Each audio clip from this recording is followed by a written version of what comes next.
on your WBQP.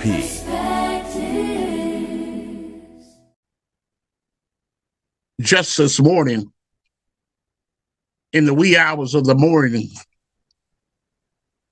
I heard the prayer of this old lady in prayer. She said to the Lord, "Why did you let me fall when the world is in your hands?"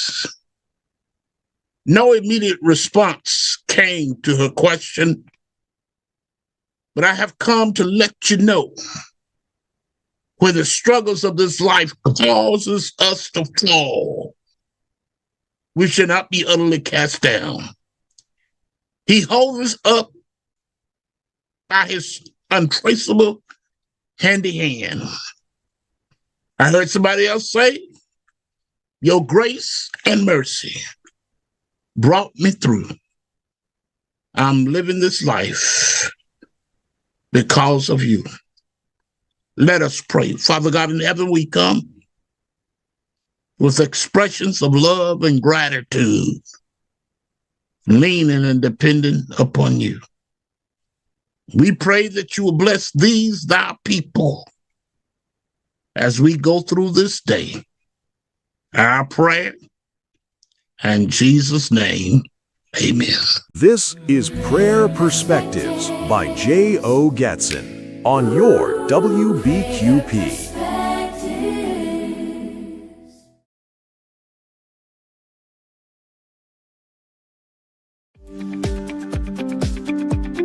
Happy Monday. Here's your WBQP weekly weather forecast.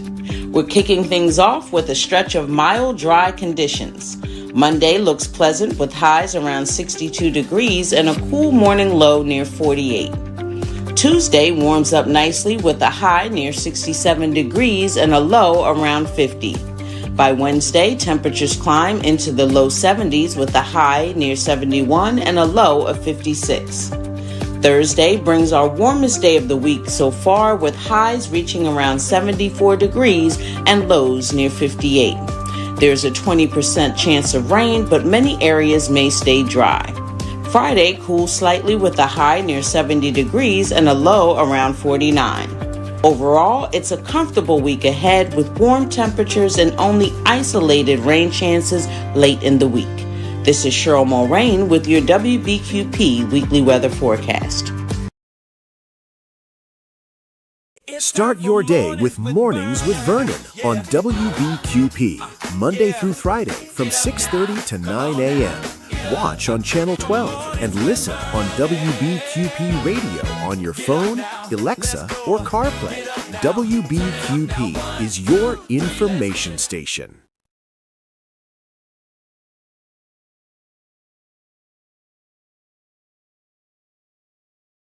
It's time for Mornings with Vernon. Yeah.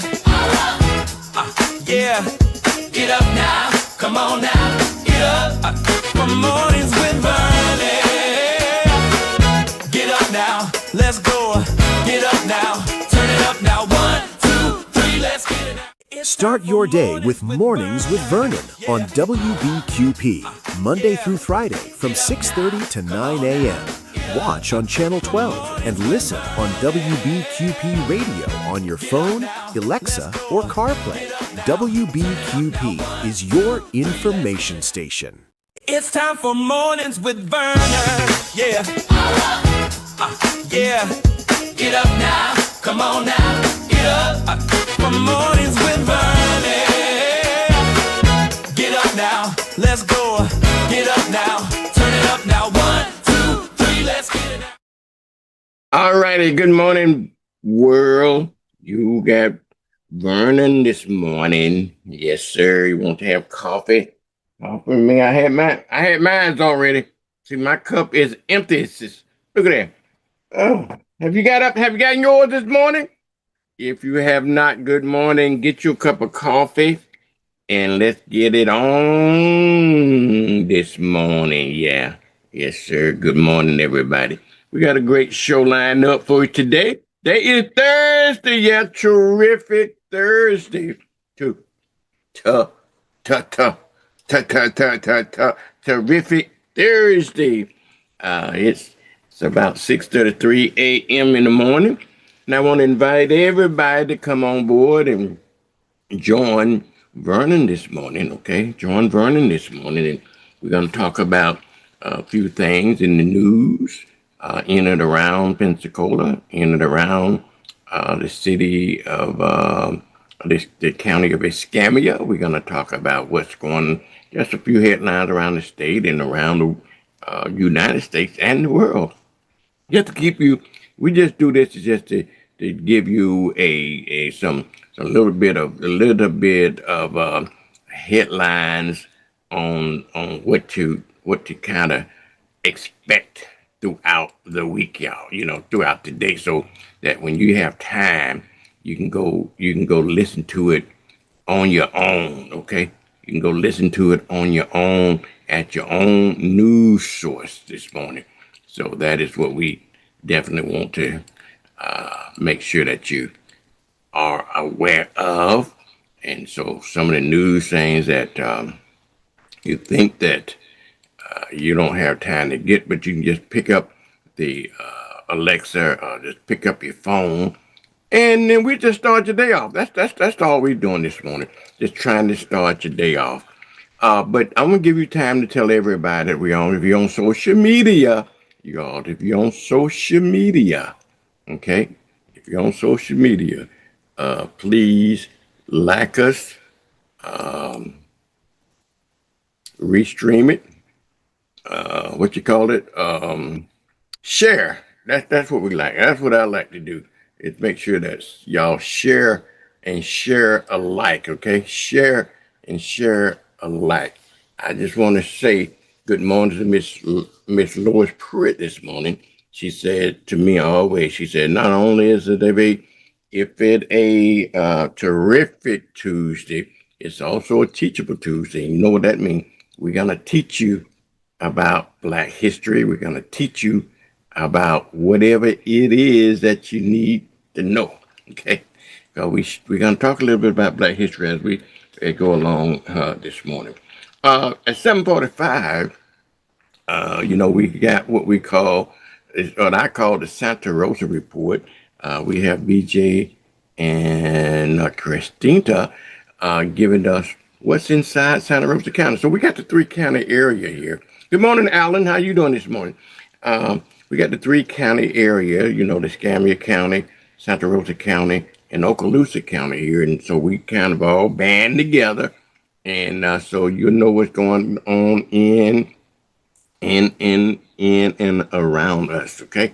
Trying to go in and around us. Maybe our neighboring county over to the west of us is Baldwin County. Maybe we can get some, because I've always reported on what's going on over in Baldwin County, over in Lillian, over in Foley, over in Gulf Shores, areas like that.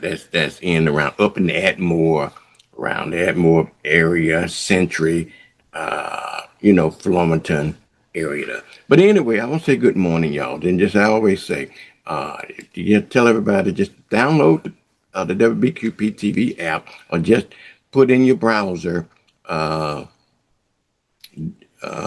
just type in the browser, tdo.to/WBQP, and everybody anywhere in the world can get this broadcast, okay? And then they can also see it anytime. All my programs are archived on YouTube. They're archived on Facebook.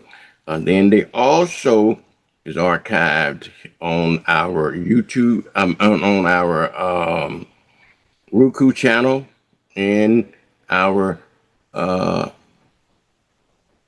the other channel there. What you call it? It ain't Roku. It's Fire Stick. You can go on those channels also and see what's going on. Okay, we're going to, I said, recap. We'll recap the news every morning and just give you the headlines on it. But when we'll do that as soon as we get back. But in the meantime, I want you to go ahead and check us out on YouTube. If you're on YouTube, please subscribe. Have folks to encourage people to subscribe on YouTube. These analytics, it helps us, okay? It's free. You don't have to buy anything. But one thing it will do, whether you look at it or not, but it will send you out a notice and just let it, when there's some new shows on, it'll let you know that. And also, if you're on Facebook, please share it on Facebook as well. All right, we're going to take a really, I said quick commercial break, but sometimes it don't look so quick. But we're going to take a commercial break. When we come back, we're going to talk about the few things that's in the news. Okay? Y'all stay tuned. It's time for Mornings with Vernon. Yeah. Yeah. Get up now. Come on now. Get up. For Mornings with Vernon. Get up now. Let's go. Get up now. Turn it up now. 1, 2, 3. Let's get it out.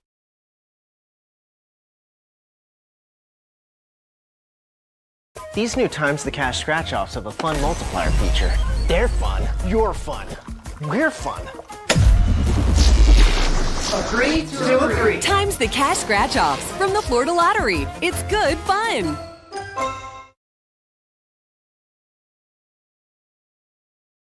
Looking for a moment of faith, hope, and connection? Join us for Prayer Perspectives by J.O. Gatson, live on WBQP TV and WBQP Radio. Every first Wednesday of the month from 9 to 10 p.m. Call in, share your prayer request, and receive prayer in real time. Mark your calendar starting February 4th. Prayer, Perspective, Power. Only on WBQP TV and WBQP Radio. Viola's Menswear, 2727 West Cervantes Street, Pensacola, Florida. Gentlemen, fine clothing at an affordable price. Suits starting at $139. Dress, shoes, hats, and accessories. Here at Viola's Menswear, 2727 West Cervantes Street in Pensacola, Florida. Call today at 429-7146, 2727 West Cervantes Street in Pensacola, Florida. Navigating heart care can be challenging. Baptist makes it better with the latest treatments and innovations and the area's largest, most experienced heart team ready to create a care plan just for you. All when you need us most. Let Baptist make it better. Baptist Healthcare. Some mobile companies make it hard to get a good deal. But at Cox Mobile, we know there's a better way to save. A smarter way. That's why we run on the network with unbeatable 5G reliability without breaking the bank. You'll pay as low as $30 per line. It's a win-win. Cox Mobile, the smart way to mobile. Hi, I'm Bubba Peters with the Escambia County Property Appraiser, reminding you that March is the deadline to file for your homestead exemption, which reduces your property tax. You can file on our website or visit our office. You will need a valid Florida ID and Social Security numbers for each owner. Owners with disability and seniors over 65 may qualify for additional exemptions. Our friendly staff will be happy to assist you with filing for any additional exemptions that you may qualify for. If you have any questions, please call us at 434-2735 or visit our website at escpa.org.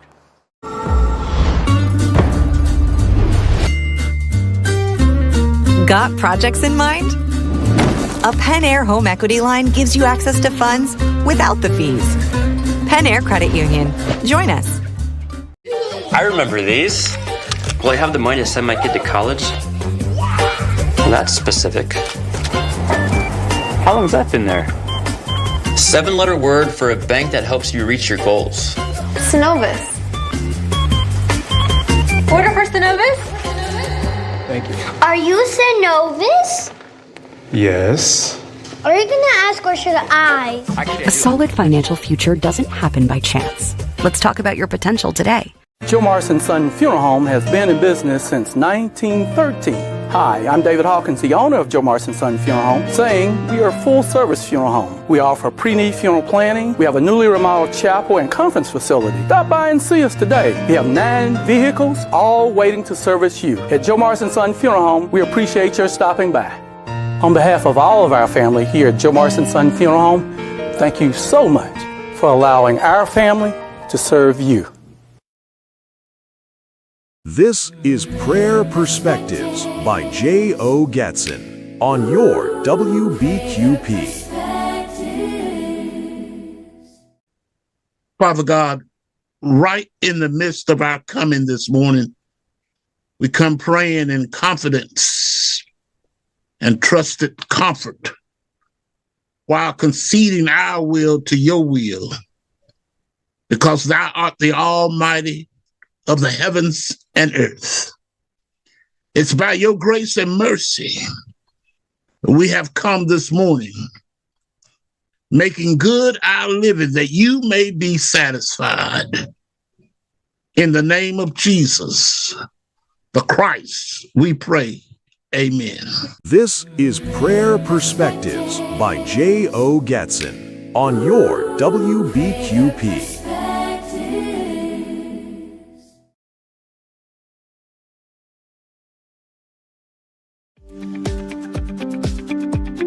Happy Monday. Here's your WBQP weekly weather forecast. We're kicking things off with a stretch of mild, dry conditions. Monday looks pleasant with highs around 62 degrees and a cool morning low near 48. Tuesday warms up nicely with a high near 67 degrees and a low around 50. By Wednesday, temperatures climb into the low 70s with a high near 71 and a low of 56. Thursday brings our warmest day of the week so far, with highs reaching around 74 degrees and lows near 58. There's a 20% chance of rain, but many areas may stay dry. Friday cools slightly with a high near 70 degrees and a low around 49. Overall, it's a comfortable week ahead with warm temperatures and only isolated rain chances late in the week.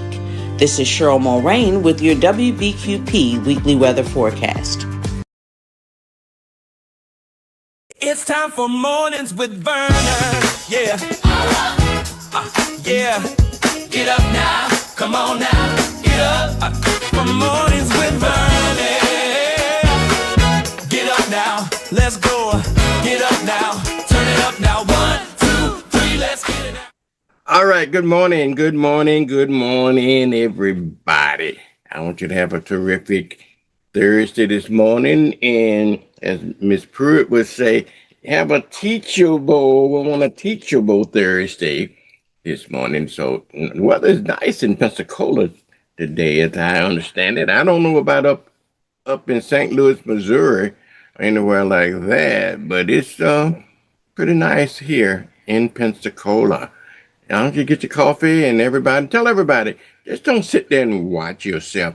Pass it on to everybody, okay? Just pass it on. All right, y'all, this is the time that I sit here and tell my version of the news, okay? Just kind of what I call the headline news. Just give you the headlines. I don't create the news, y'all. I just pass along the news, what I know. I want you to, when you're getting ready to go to work, getting them children dressed to go to school, and they ain't got time to sit there and look at the TV. You can sit there and listen to me on the radio, or listen to me on Alexa, or you can listen to me on your phone, and you can find out what's going on in the world. If you want further details about it, when you get further details about it, and then you could go to your normal news source, okay, whatever it might be. You might be the local newspaper. It might be your local news channel. They can give you some details, but I'm gonna give you just a summation. But my news, okay, I'm like CNN news and all them Fox News. I might pass the news on to you, but I'm gonna have a few things to say about it, okay? And that's what a little different from my news is that mine's a little opinionated, okay? Mine's a little opinionated and come with comments. So if you want serious news, okay, go to your serious news channel. That's what I'd say, cause I have to do it the way I know how to do it.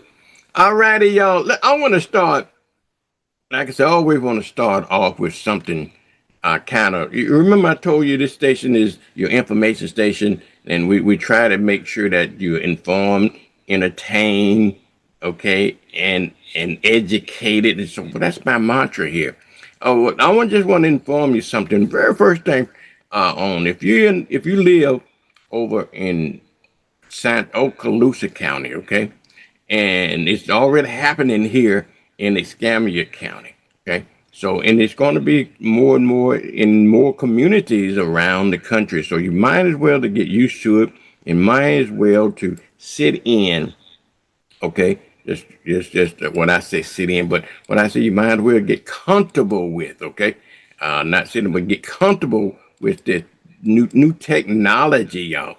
New technology, because what they doing now in Crestview, little old Crestview, Florida, y'all, little old Crestview, they getting into the 21st century here. The city of Crestview had launched the new speed zone cameras over in Crestview. And I say little Crestview, but Crestview have grown, y'all, over the years. If you hadn't been there, it ain't that little country hick town that used to go through on Highway 90. It's a thoroughway to Eglin Air Force Base, and thoroughway to Duke Field, thoroughway to City of Fort Walton Beach, and it's right off of Interstate 10. So traffic there is really heating up over in Okaloosa County, over in the Crestview area. But anyway, the city of Crestview had launched their speed zone camera program, just like Pensacola have done. Okay, the city say that they installed these cameras right along Redstone Avenue. If you know where Redstone Avenue is in Crestview, that's pretty close to over there near that elementary school. They got a school, I believe I think it's Riverside Elementary School, and then they got a Shoals River Middle School over there. So they installed those cameras in that area to try to slow people down, and so they can start getting used to obeying the speed zone. We got a problem with people driving. Everybody knows that you don't supposed to drive more than 20 miles an hour through a speed zone. But people violate that all the time. And you had kids involved here. Please, come on. Help us out. Don't you want to end up that on your conscience, running over and hurting a child, okay? So obey the law. But anyway, obviously, we don't obey the law. So they have to take measures like this. So they're installing speed cameras in there. Also, we talked about they're going to be doing, they are planning on installing, not Crestview, but around the country, they are planning on installing speed cameras and tag readers onto school buses, because people don't respect school buses. When school buses stop, they blow right past the school bus. At any rate, getting back to Crestview, they got a 30-day warning period, y'all. For all the listeners and the viewers over in the Crestview area, these cameras are up and ready to go. They're designed to slow you down. But the Crestview official said, the police chief over there, Chief McCorker, said that they're going to give you a 30-day warning period about keeping our children safe and giving so that parents can have a peace of mind. But they're going to educate you now. You got 30 days by educating drivers, allowing them to adjust to their behavior before they start sending out those tickets. After that, after you make sure you got a 30-day grace period so we can get used to it. If you don't, you're going to receive a ticket in the mail, okay? You're going to receive a ticket in the mail.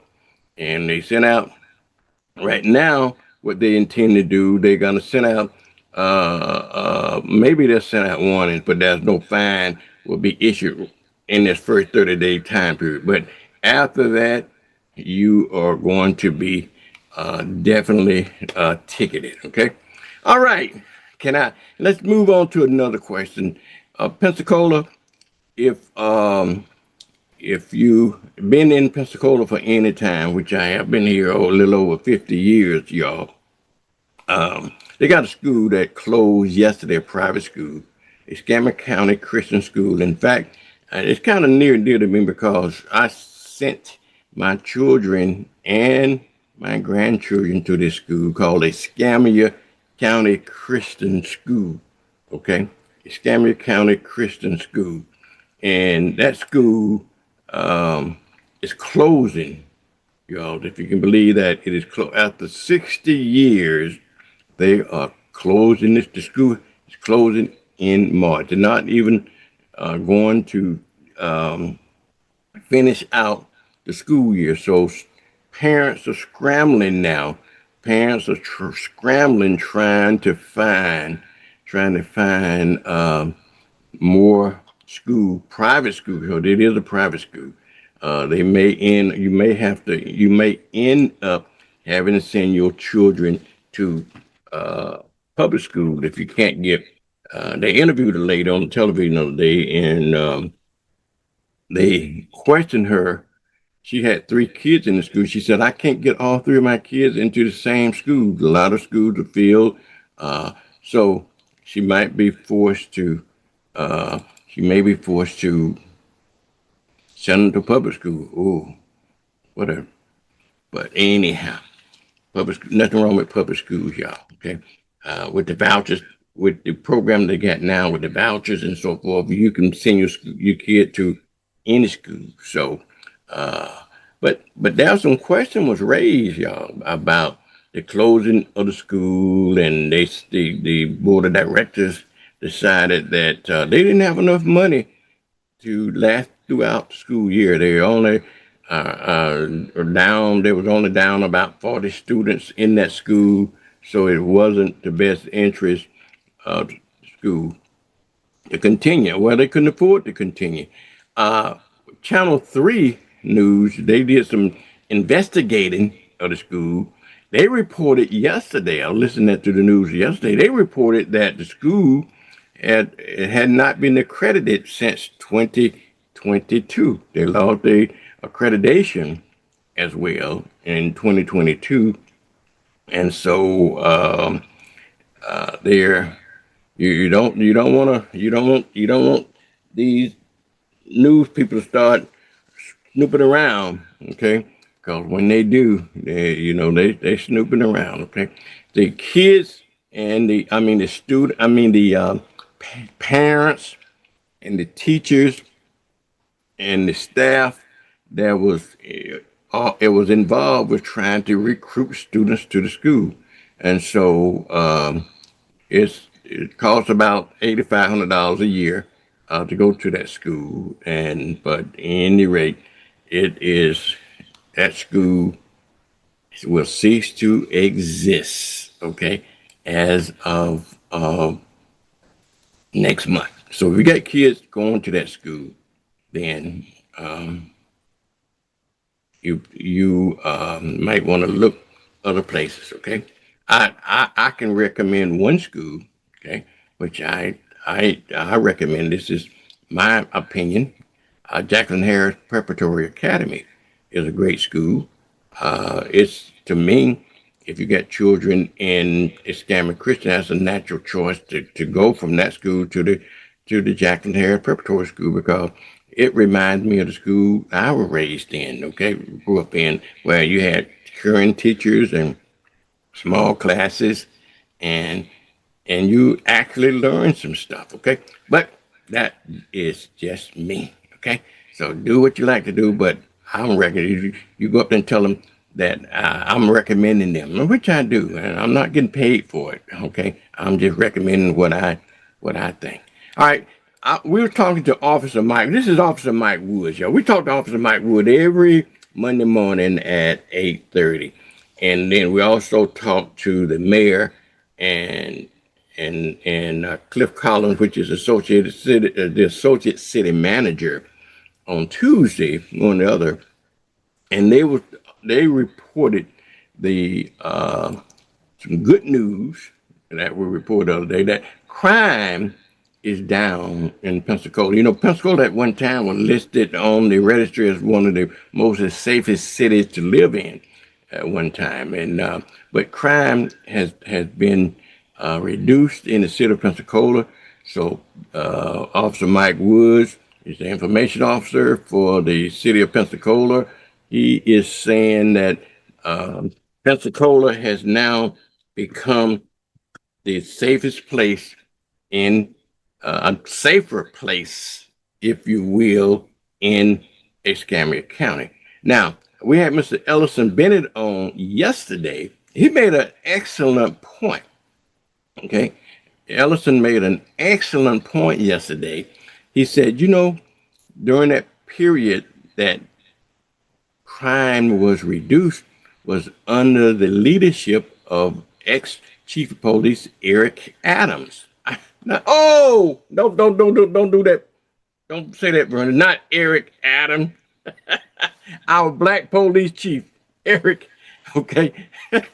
See when you get old, you remember the second thing to go. It was an African American police chief that the mayor that resigned last year. That's the reason we're having a brand new chief now. I just selected one would come on board. He would come on board in March, but the crime rate that was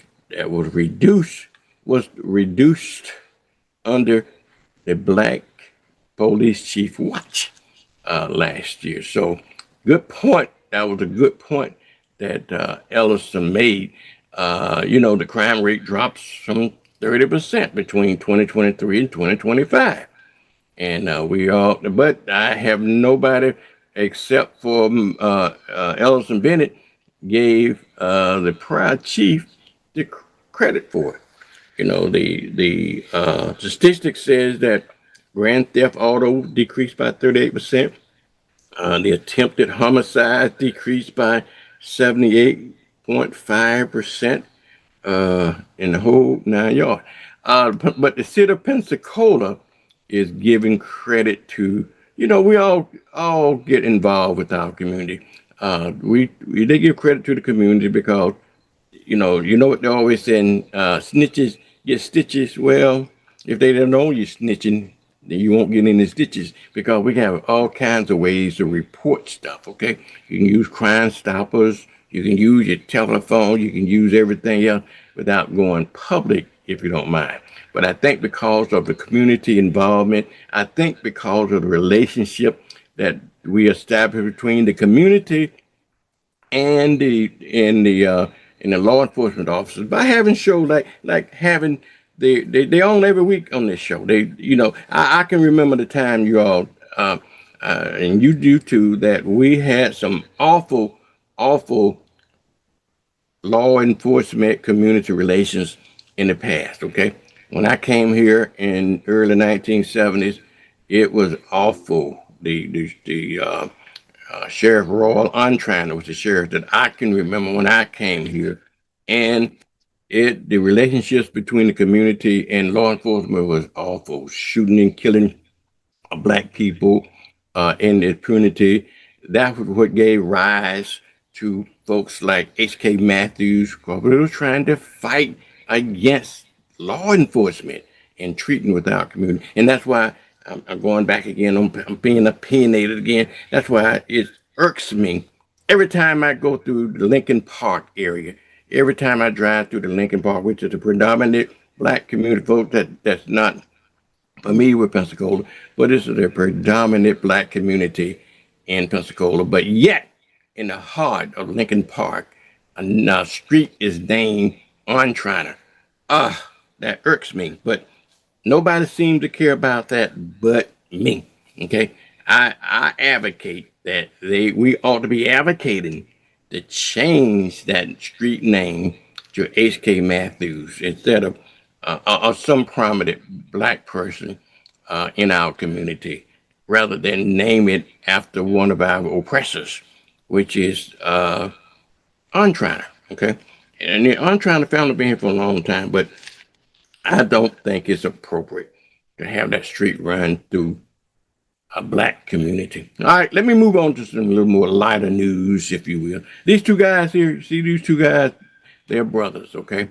And Channel 3 News and everybody else thinks they taunted. It's kind of a big deal, and it is. This is a military town. Pensacola is a military town. You got these two brothers getting they're flight naval officers, okay? And in what we call in the military, in Navy, we call them NFOs, okay? Naval flight officers. They might necessarily be pilots, Not every flight officer is a pilot. I need you to understand that. Some of them are navigators and some of them do everything else in the cockpit, but they may not necessarily fly. Okay, so, but these two, just a feel-good story, if you will.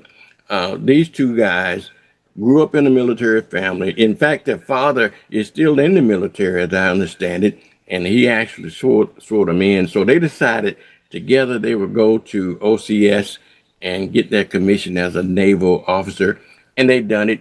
They done it together. It was a good thing, okay? And they have a whole history of folks in the military, okay? And they're not the only one. Many of us serve in the military, and in fact, we was talking about Black history. Black folks have served the military since this country's inception. The first black man died to protect our rights in this country. In my own family, we had 4 boys in my family, 6 girls. All 4 boys served in the military. Everybody in our family served in the military. So these are great feel-good stories. Now, what don't feel so good, stories like this, okay? Story like this young lady here, that probably is responsible, allegedly, okay, is responsible for her 5-year-old child's death, okay? And I can tell you, it's really such a sad state of affair. They're going to hold a vigil for this 5-year-old child, okay? They're going to hold it at the Moran's apartment on Friday, okay? They're going to have a candlelight vigil.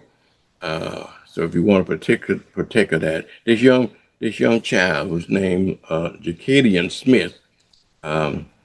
So put on your calendar, if you will, for Friday at 5:30. They're going to set up at the Moran's apartment complex on Old Spanish Trail, okay, on the Old Spanish Trail Road, okay.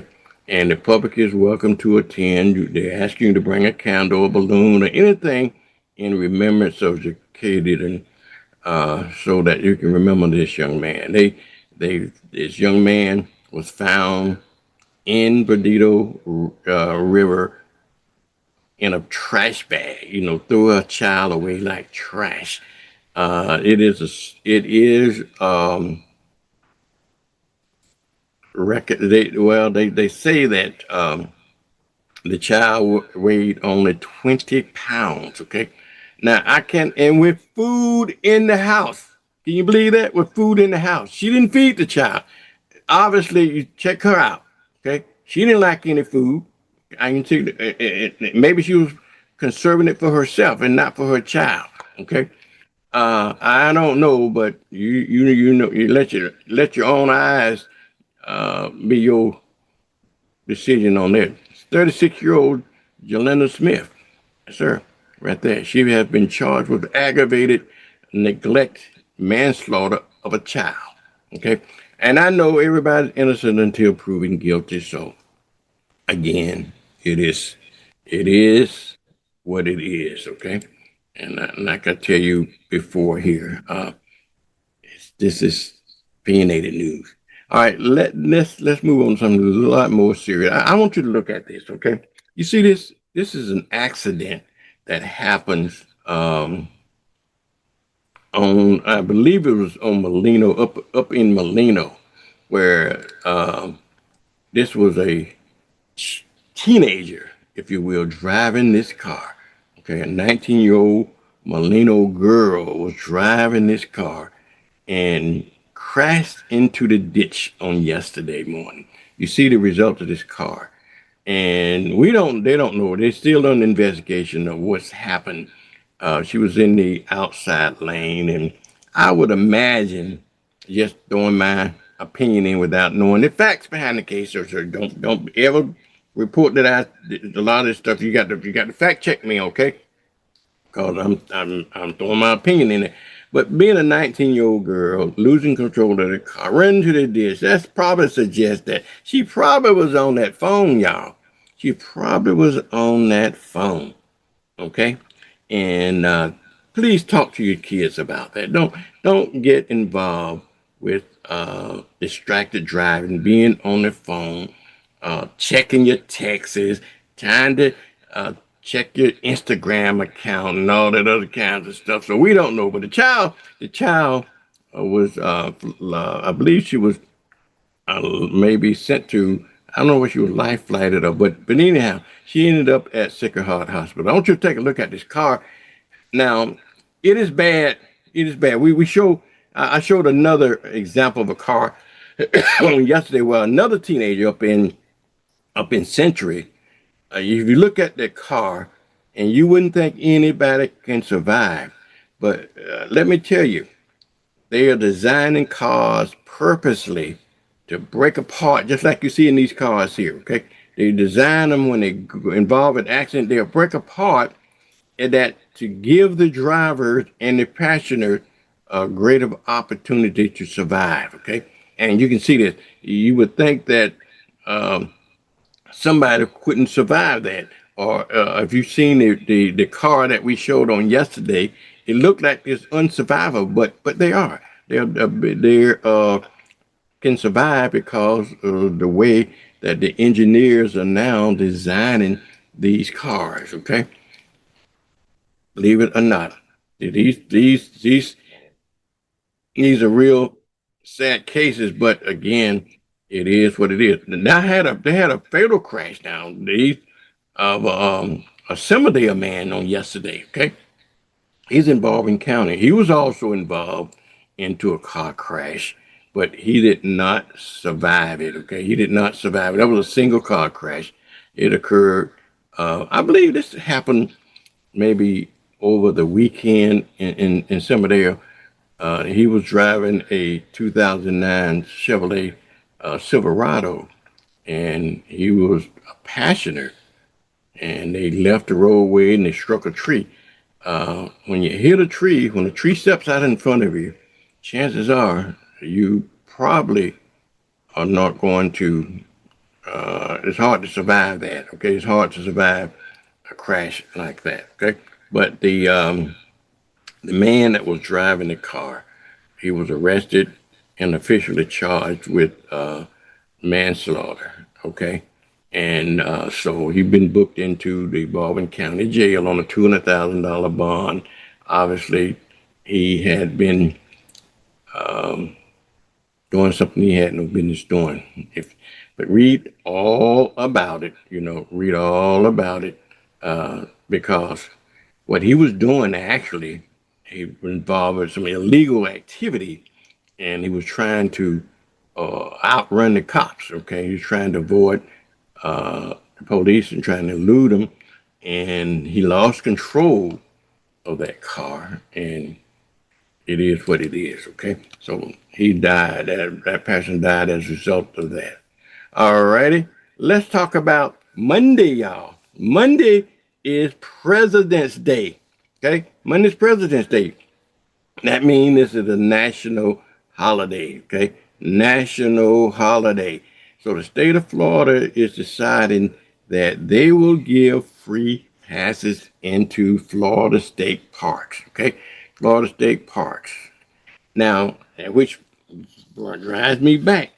MLK holiday. Okay, and then when that's a national holiday, Donald Trump would not give free passes on MLK Day. So you need to probably put that in your pipe to smoke that as well. Okay, consider that. But state parks in Florida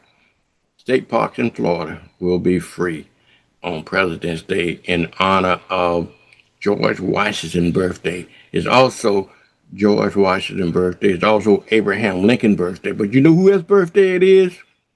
Two important people in Black history. I'll tell you, I want to teach you something. Frederick Douglass' birthday is in February. Okay? Frederick Douglass' birthday is in February. Also, the father of Black history, Mr. Carter G. Woodson, birthday is in February. Okay? So we can give honor to those two great black men, but I want to give honor to another great black man that was born in February, and that was my daddy. My daddy has a February birth date, and so he's another great African American, as far as I am concerned. Okay, one of the greatest, if you ask me. All right, y'all. Moving on to nobody asked me. Okay, well, I'm telling you then. All right, let's move on to another story about EPA, environmental stuff, y'all. Y'all remember? They always created in our community. We had to live in areas that they seem unsafe. If you go to the Wedgwood area, it's no different. You remember down on Palafox where they had the creosote place there? Well, EPA projected going to be, they were projecting a 6-month cleanup for that contaminated area over there.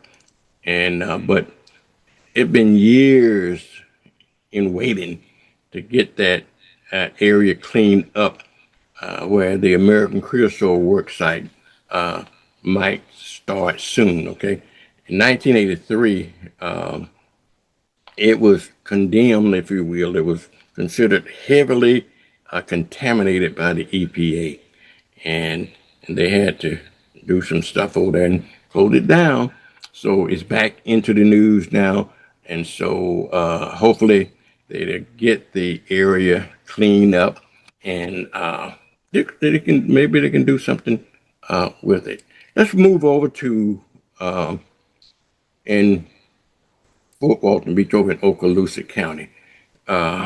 What they're doing over there, and which probably going to take hold over here as well. But the Fort Walton Beach authorities over there I say they're bragging, but they're real proud of getting new flotilla boats and stuff like that for the fire department and the police department over there. Because we got a lot of water over there, and so they are to purchase these new water patrol boats. Okay, these boats and these boats ain't cheap now, y'all. I'm telling you right now, they're not cheap. So the city of Fort Walton Beach, they got about 11 miles of coastline that they have to patrol, and these vessels are designed to help them patrol those areas. So they got some funding to purchase those boats, if you will, and I think it was funded with their half-cent sale tax. And so now they got a 32-foot boat, one of those silver boats that they awarded to the fire department for the fire and rescue effort, and also with the monies that they got from Homeland Security. They got a grant from the Homeland Security along with the sales tax money to help fund these projects. Most of the money, I think, came from the federal government. In fact, they tell me about 75% of it did. Because these boats cost about $491,000 each. So a lot of money, a lot of boats. Okay. All right, let's move on. Some more news over there in Fort Walton Beach. This is good news while we're in the Fort Walton Beach area. This young man, we reported on this sometime before. It's been several weeks now, but this young man, he was awarded. This is a 6th grader that saved a life, jumped into the pool, and saved the life of a child, and so now they are honoring him. I think he's a student at the Proud Middle School over in Fort Walton Beach. He's a 6th grader, I believe he is, and Superintendent, African American man, Mr. Marcus Chambers, over there is honoring this young man. Okay, and they asked him why. He said, "Well, instinct just jumped in." Okay, On a related story, okay, on a related story over there, there are some issues over there, and I got to find the actual news story about it, but I'm just going to tell you about it right now, where the neighbors are complaining against each other over there because we got some animal sanctuary, got an animal sanctuary over there that's rescue horses and all kinds of animals and everything. But right next door to it, a lady has a dog that looked like a wolf. Okay, a big old white dog that looked like a wolf, and she's also got a 1,200. I think that you got to see it, a 1,200-pound pig. I never seen the pig. I was born and raised on a farm, y'all. Okay, but I never seen a pig that big in my life. And so the lady is complaining. The sanctuary is complaining. The rescue area is complaining that the pig and the dog scaring the animals over there, and they want the city to do something about it. But apparently she must be in compliance because they haven't much done. No, the city hadn't done much about it to curb it. They required the lady that got the dog and the pig to fence everything in. She says she got 10 or 11 acres of property over there. She fenced in with not just fence wire, but also hog wire that these animals can't get out. But the lady over there seemed to think that she running a non-profit organization over there, and she seems to think that it's an issue. And so if you see the picture here of the wolf-looking dog, the big old dog, they say it looked like a wolf, and you see this big old pig, and they saying that they're scaring the animals over there, okay? And speaking of animals, and since I'm on this subject, see these little kittens here? Yeah, if you see them kittens, well, they ain't such kittens, but what they are 4 African lounge cub that are going to make their debut, y'all, over in Santa Rosa County, over at the zoo over in Navarre, y'all. So if you're into animals, lounge, and loungettes, you know, it took me a long time to know the difference between a lounge and a loungeess. You know, one's male and one is female. The loungeess is the female. So you shouldn't have known that.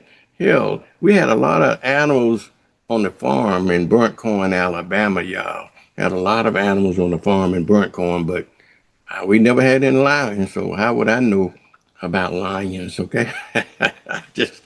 just saying, dog. I'm just saying. Let's go on to some other feel-good news, if you will. I'm trying to think that they got a program now that federal government got a program now trying to help veterans to avoid suicide. And that program is going to help the VA. It's a program, I think, called Face the Fight. And they're working to try to save lives. And because the suicide is on the rise, okay? Suicide is on the rise in the veterans community, y'all. It sure is. And so we want to, if you know veterans, and many of us are veterans, and many of no veterans, I'm a part of the Gulf Coast the Gulf Coast Veterans Advocacy Council that's headed by Mr. Joe Herron. We certainly are concerned about veterans. So we are a group of organizations that a group of veterans that trying to help and take care of the veterans. Okay. All right. Let's move on to some national stuff like this, and you know what I mean about vaccines and the issue of flu has gone up since Robert F. Kennedy being secretary. This clown show that we call the Trump administration, I just don't understand it. I just don't understand it. At every level, it's a clown show, okay? How and if we can survive another 3 years of this, it will be beyond me. Our only hope is in November in 2026. You as a voter will have to vote in your representative. Every representative in the House of the Congress is up for election. So now is the time to take, as the MAGA world would say, take our country back. We need to take our country back. Now's the time. So you need to get registered. You need to do what you need to do, because I don't know whether we are going to survive as the country as we know it within the next 4 years unless some checks and balances be put on this administration. Okay, we gotta do that. All right, moving on to another national story here that I thought you'd be interested in. This woman here, y'all, she is accused of killing her newborn child after she gave birth to it in a homeless encampment. I'm not. Y'all need to read the details because I'm running out of time because I run my mouth too much and can't get into the detail. But you don't need the details anyway. I'm gonna let you look up the details about it. This guy here, again, I just want you to know, he's a 25-year-old man. He was on the run for 25. I said 25 years. I mean, he was on the run for 25 years. Okay, he was arrested for killing and kidnapping and murdering a 5-year-old. Okay, but he was on the run he eluded police, y'all, for 25 years. All right, let's move on to some more national news. And you're talking about a clown in a clown show. You see that clown there, right? Her name is Pam Bondi. She used to be the clown AG for the state of Florida. Now she's much more of a clown. These are my opinion, and I'm sticking by them. But anyway, she had to testify yesterday, and as we say in the country, she testified yesterday in front of Congress. And you're talking about a clown. They're demanding her resignation. How are we getting along in this administration? I don't know. It was a very contentious hearing. You know, not until the Trump administration, when people went to testify among Congress, they went willingly and either out of obligation, but at least they were respectful. Once the Trump administration got in, the clowns that worked for his start disrespecting members of Congress, in the meeting. There's no decor, They ought to put a mic silencer on. Let me move on before my Trump derangement syndrome kick in. Speaking of a different clown in this administration, Scott Bessent, okay, he talked about the relationship they have with Congress. We'll have to see about what Scott Bessent is talking about. Let's move on to another national news story before I run out of time here. Which goes back again, another clown show with the FBI under the Kash Patel leadership, which another Trump clown administration, if you will. It's been 12 or 15 days. They pointing fingers at him now because the incompetency of these folks in the Trump administration, starting at the top with Trump, very incompetent. Well, what you expect? Competent breeds incompetence, okay? It's been 12, 15 days, and there's no real break in the Nancy Guthrie case, okay? So the FBI is pretty sharp on stuff like this, but now we just don't understand how this is happening, around the world. And speaking of clown, we're talking about a head clown here. He's looking at formula, the national, for, trying to get drug prices under control. You read the story. So I don't want to get into all of this clown administration. Yeah, I said it. That's my opinion about this administration. And I'm going to stick by what I feel about this administration. I got a good buddy named Mr. Malcolm Porter. He's always getting on my case. And Mr. Porter is right. As he would say about himself, Malcolm Porter is always right. He was saying that you shouldn't be on there. Yeah, I know. But we got a president of the United States shouldn't be doing this crazy ass stuff he's doing either. Okay, and being a leader of the free world. But when you start pointing fingers back to him, then everybody, including you, Mr. Porter, supports the saying that don't point fingers at him by his behavior, but you can point your finger at me, because when I say something negative about him or his administration, then they want to get on me for publicly saying stuff like that. But he's a leader. I'm not the president of the United States. I'm not the president of the leader of the free world. He can get on television and he says and do what he wants with impunity. Wrong. Get on television and lie. Vernon, your Trump derangement syndrome is kicking in. You better go to a commercial break, or you going to be put into one of those little jackets there, because your PTSD and Trump your Trump syndrome is acting up. So before my Trump derangement syndrome, what they call it, TDS, for my TDS, it used to be PTSD for most folks, but with this administration, we got TDS now. Ooh, my TDS. Oh, let me go to a break, y'all. Let me go to a break. Mornings with Vernon. Yeah. Yeah. Get up now. Come on now. Get up. From mornings with Vernon. Get up now. Let's go. Get up now. Turn it up now. 1, 2, 3. Let's get it now. Looking for a moment of faith, hope, and connection?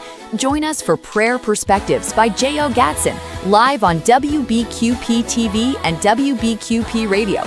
Every first Wednesday of the month from 9 to 10 p.m. Call in, share your prayer request, and receive prayer in real time. Mark your calendar starting February 4th. Prayer, Perspective, Power. Only on WBQP TV and WBQP Radio.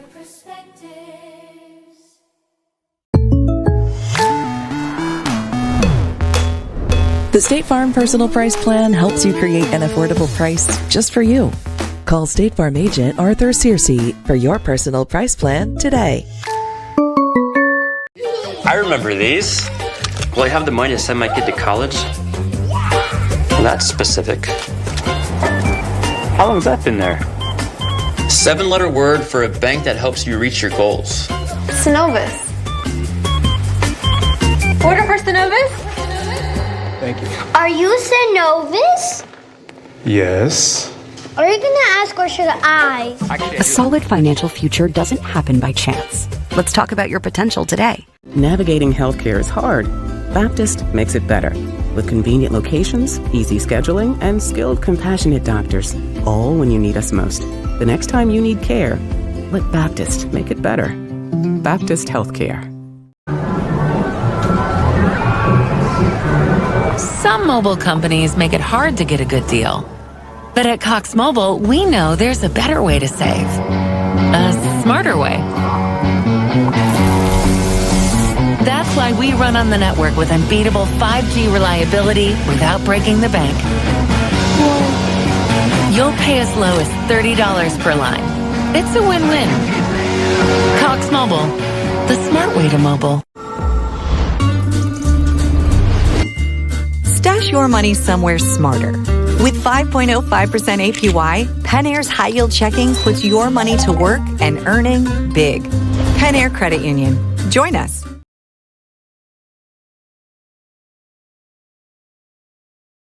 These new Times the Cash scratch-offs have a fun multiplier feature. They're fun. You're fun. We're fun. Agree to agree. Times the Cash scratch-offs from the Florida Lottery. It's good fun.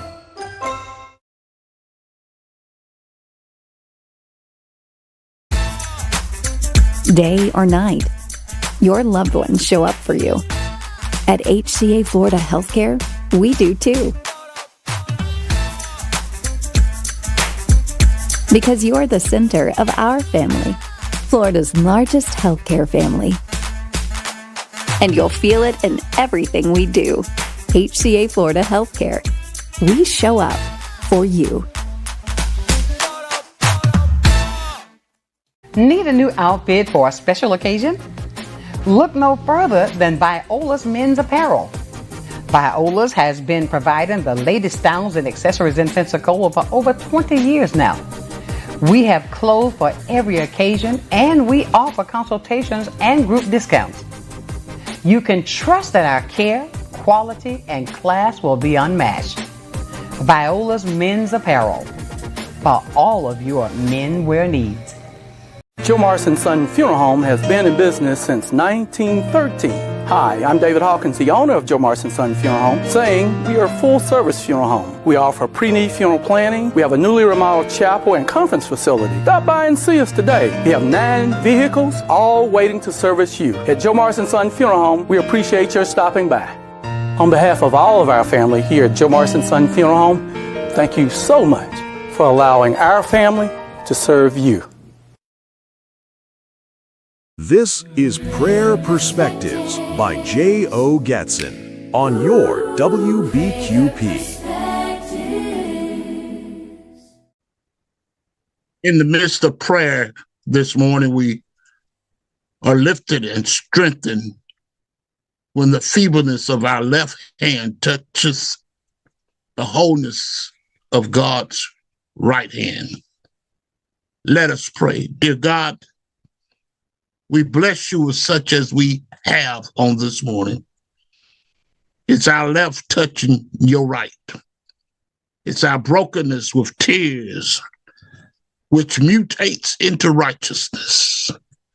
Now, Lord, make good this day for us, that your glory may be revealed to the weak and faint.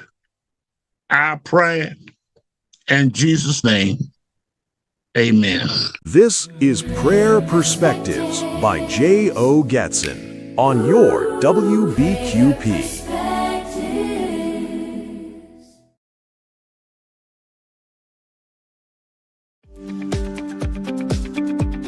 Happy Monday. Here's your WBQP weekly weather forecast. We're kicking things off with a stretch of mild, dry conditions. Monday looks pleasant with highs around 62 degrees and a cool morning low near 48. Tuesday warms up nicely with a high near 67 degrees and a low around 50.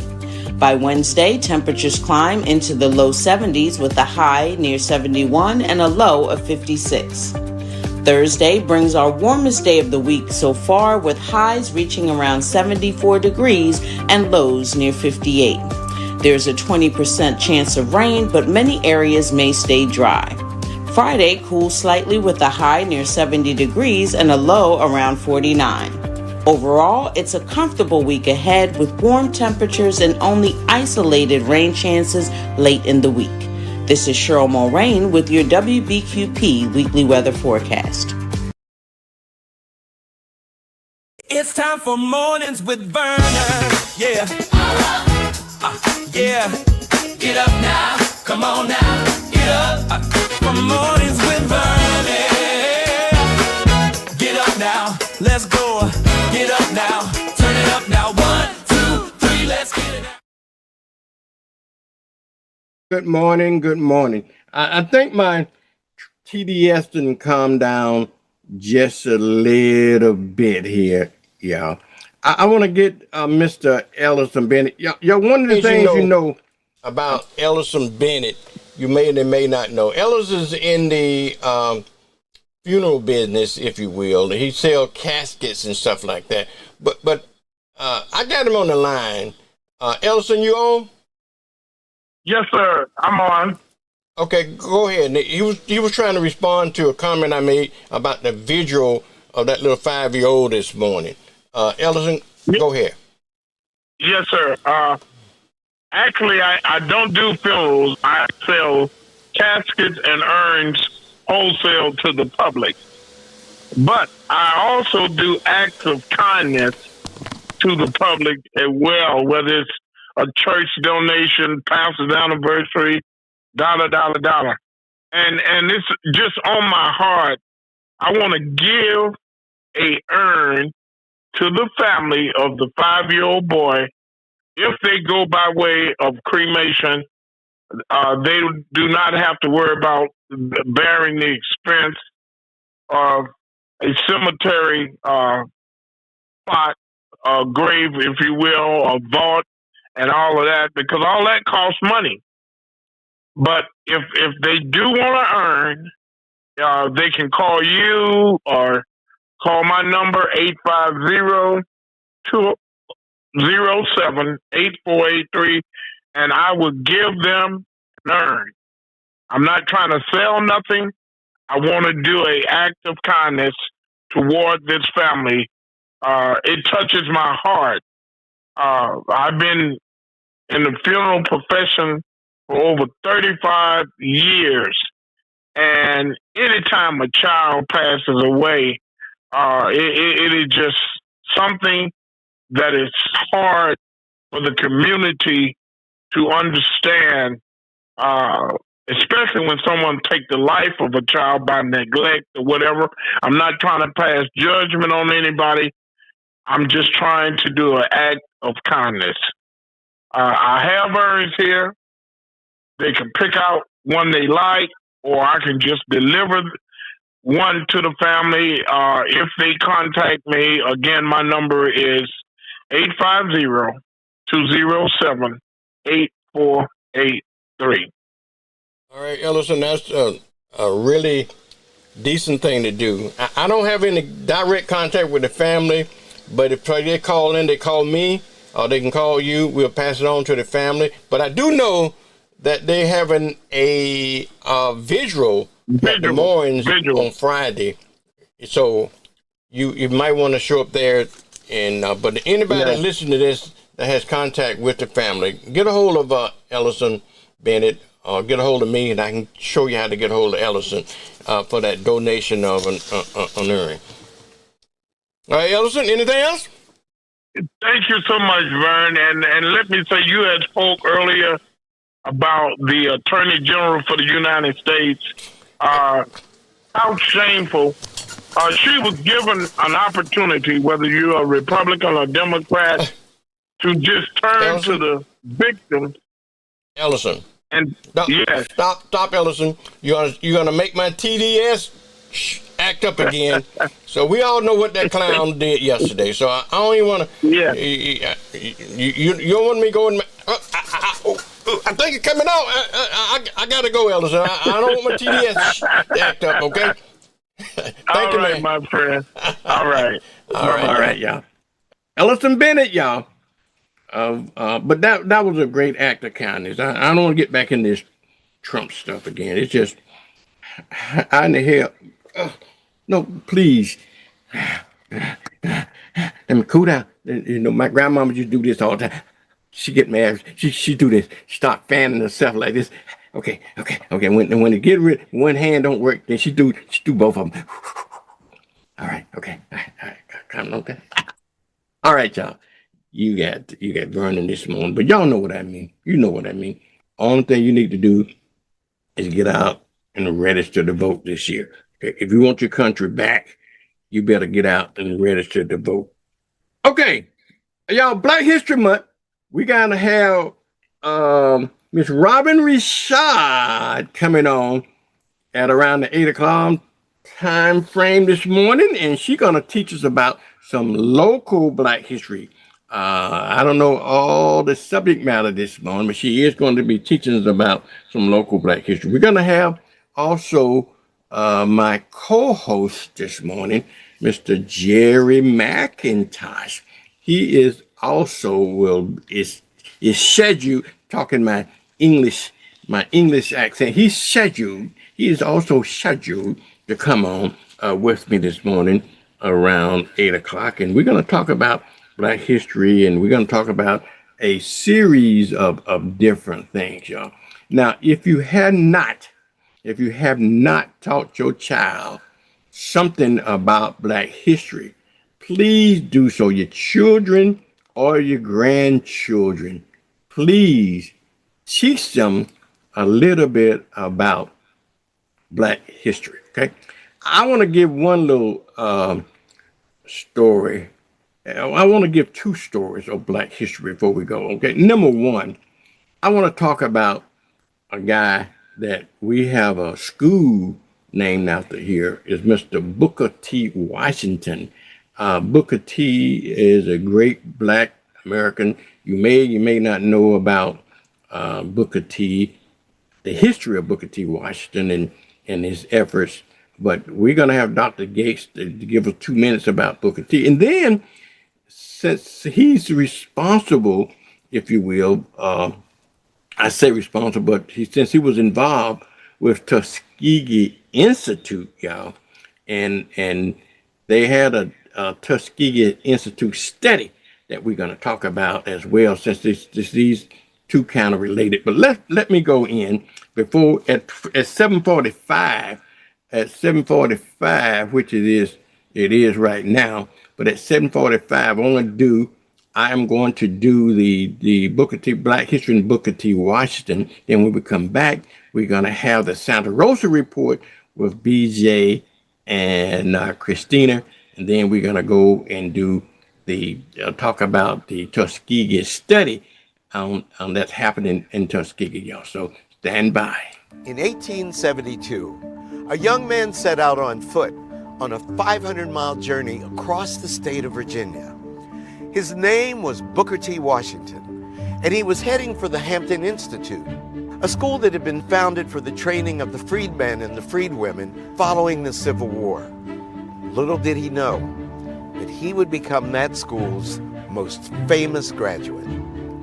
He takes both agricultural courses as well as academic courses. He excels at both, but he's most taken by the philosophy that African Americans should try to build economic power through industrial education.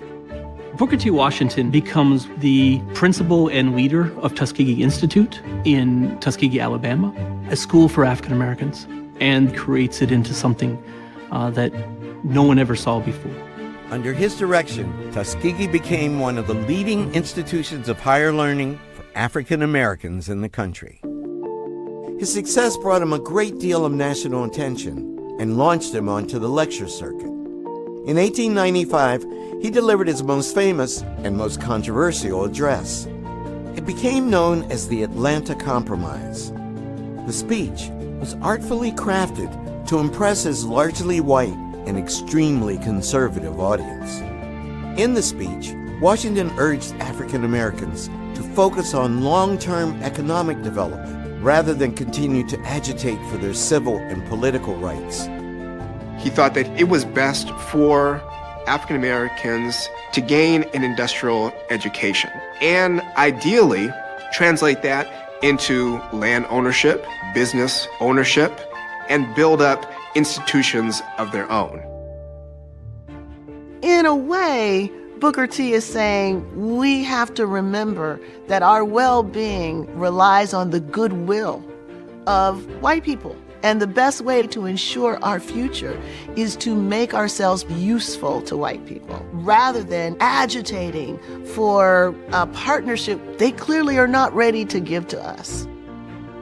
To his most searching critics, Washington was leading African Americans backwards towards slavery. But some of his behind-the-scenes efforts reveal a more complex picture. At the same time as his public-facing politics were accommodationist, he's also funding anti-discrimination lawsuits challenging Jim Crow segregation. So he understood the problems of segregation. He was trying to find a way for the masses to survive and endure until the context changed.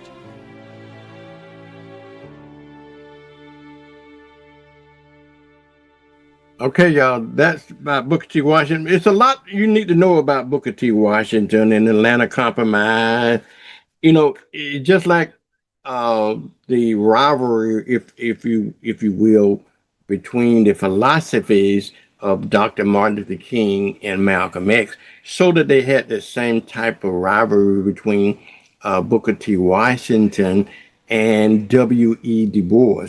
They all wanted the same goal. They all wanted, my example I use, we all want to go to New York, but we all getting there by different methods, okay? So some of you might want to fly, some of you there, but the goal is New York. We don't care how you get there. If you walk, you can fly, you can crawl, you can take an Uber, you can do however you get there. We don't care as long as you get there. Well, that's the same thing about the achievement for Black folks. Booker T. Washington had one philosophy, and W.E. Du Bois had another philosophy. And basically, W.E. Du Bois, since he was a Harvard graduate, he focused on education, where Booker T. Washington, he was, even though he was the president of Tuskegee Institute, but he was thinking more of a trade school kind of a thing, But you need to read your Black history so you can understand the philosophy of both of those great gentlemen. We're going to have some stuff on W.E. Du Bois as well as we go along here on this program. But it is 7:45. I want to go to the Santa Rosa report, and when we come back, before Jerry comes on, I want to get back to the Tuskegee Institute, because they did a study up in Tuskegee Institute that you may not know about, and I think we all do, and we're going to talk about that once Jerry gets on. Okay, all right, y'all. Here's the Santa Rosa report, if you will, with B.J. Brunis and Christina Forrest. This is what's happening in Santa Rosa County here on WBQP. This is what's happening in Santa Rosa County here on WBQP TV. Stay tuned.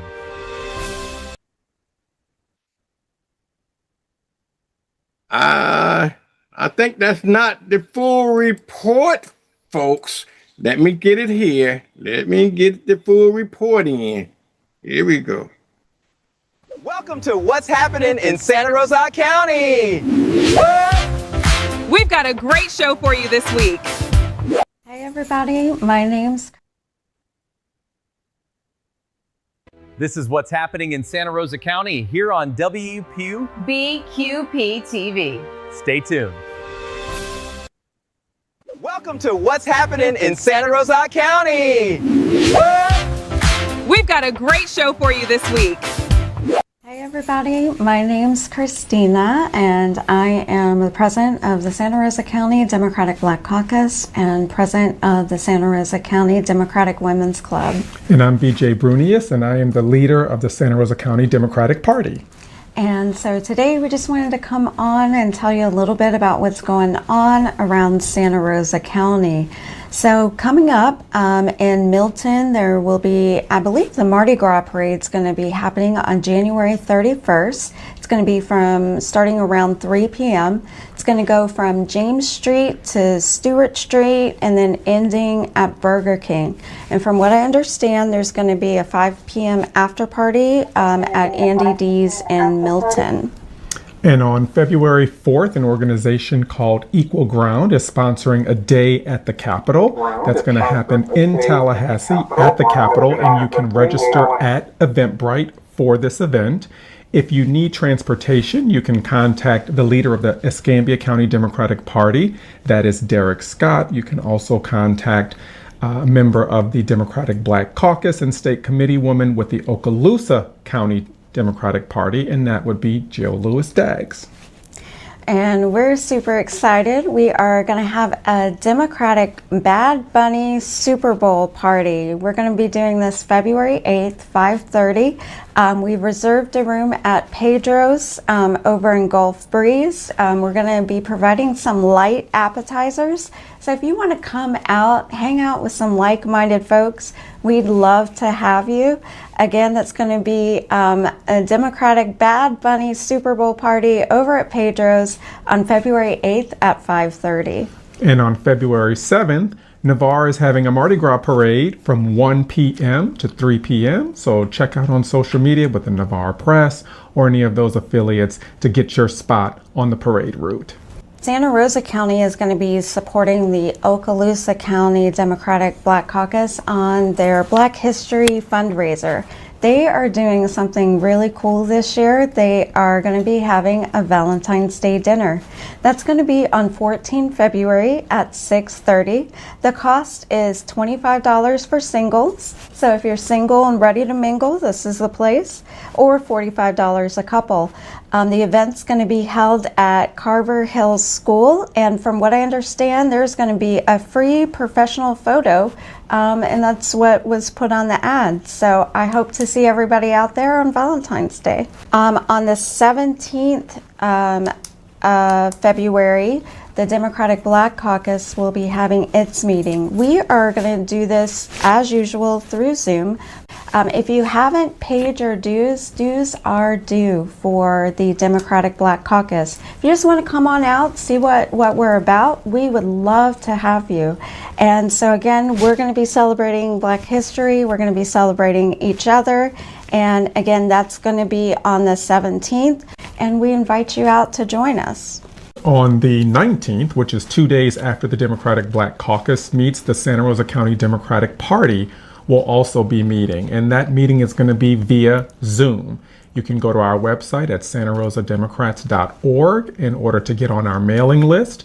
You can also follow us on all of our social media channels. We're on Facebook, we're on Instagram, we're on Twitter, we're on Blue Sky, we're on TikTok. We're on all the socials, and people want to know, what are the Democrats doing in this area? So you can come out and figure out what we're doing on the 19th of February at our monthly meeting. Then on the 21st, the Democratic Women's Club is going to be having its elections. That's going to happen at Pedro's. We're going to meet at 10 a.m. We'll have light appetizers. If you are interested in running for an office, please reach out to me. If you just want to come, join us, see what we're about.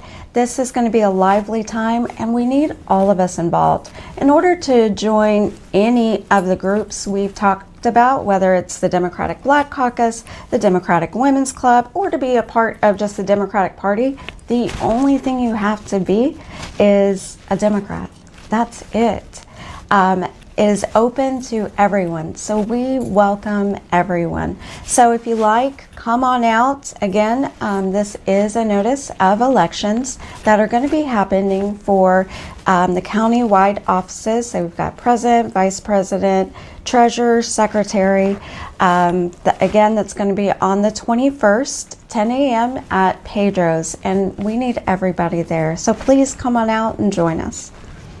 And the day after the Democratic Women's Club elections, an event at Pedro's in Gulf Breeze, there will be another candidate who is making a stop in the Panhandle. We will have Tamika Lyles, who's the Democratic candidate who is currently running in the Democratic primary for United States Senate to represent the great state of Florida. She's planning on making a stop in Escambia as well as Santa Rosa County, and that location is to be determined, but it will most likely be in Gulf Breeze.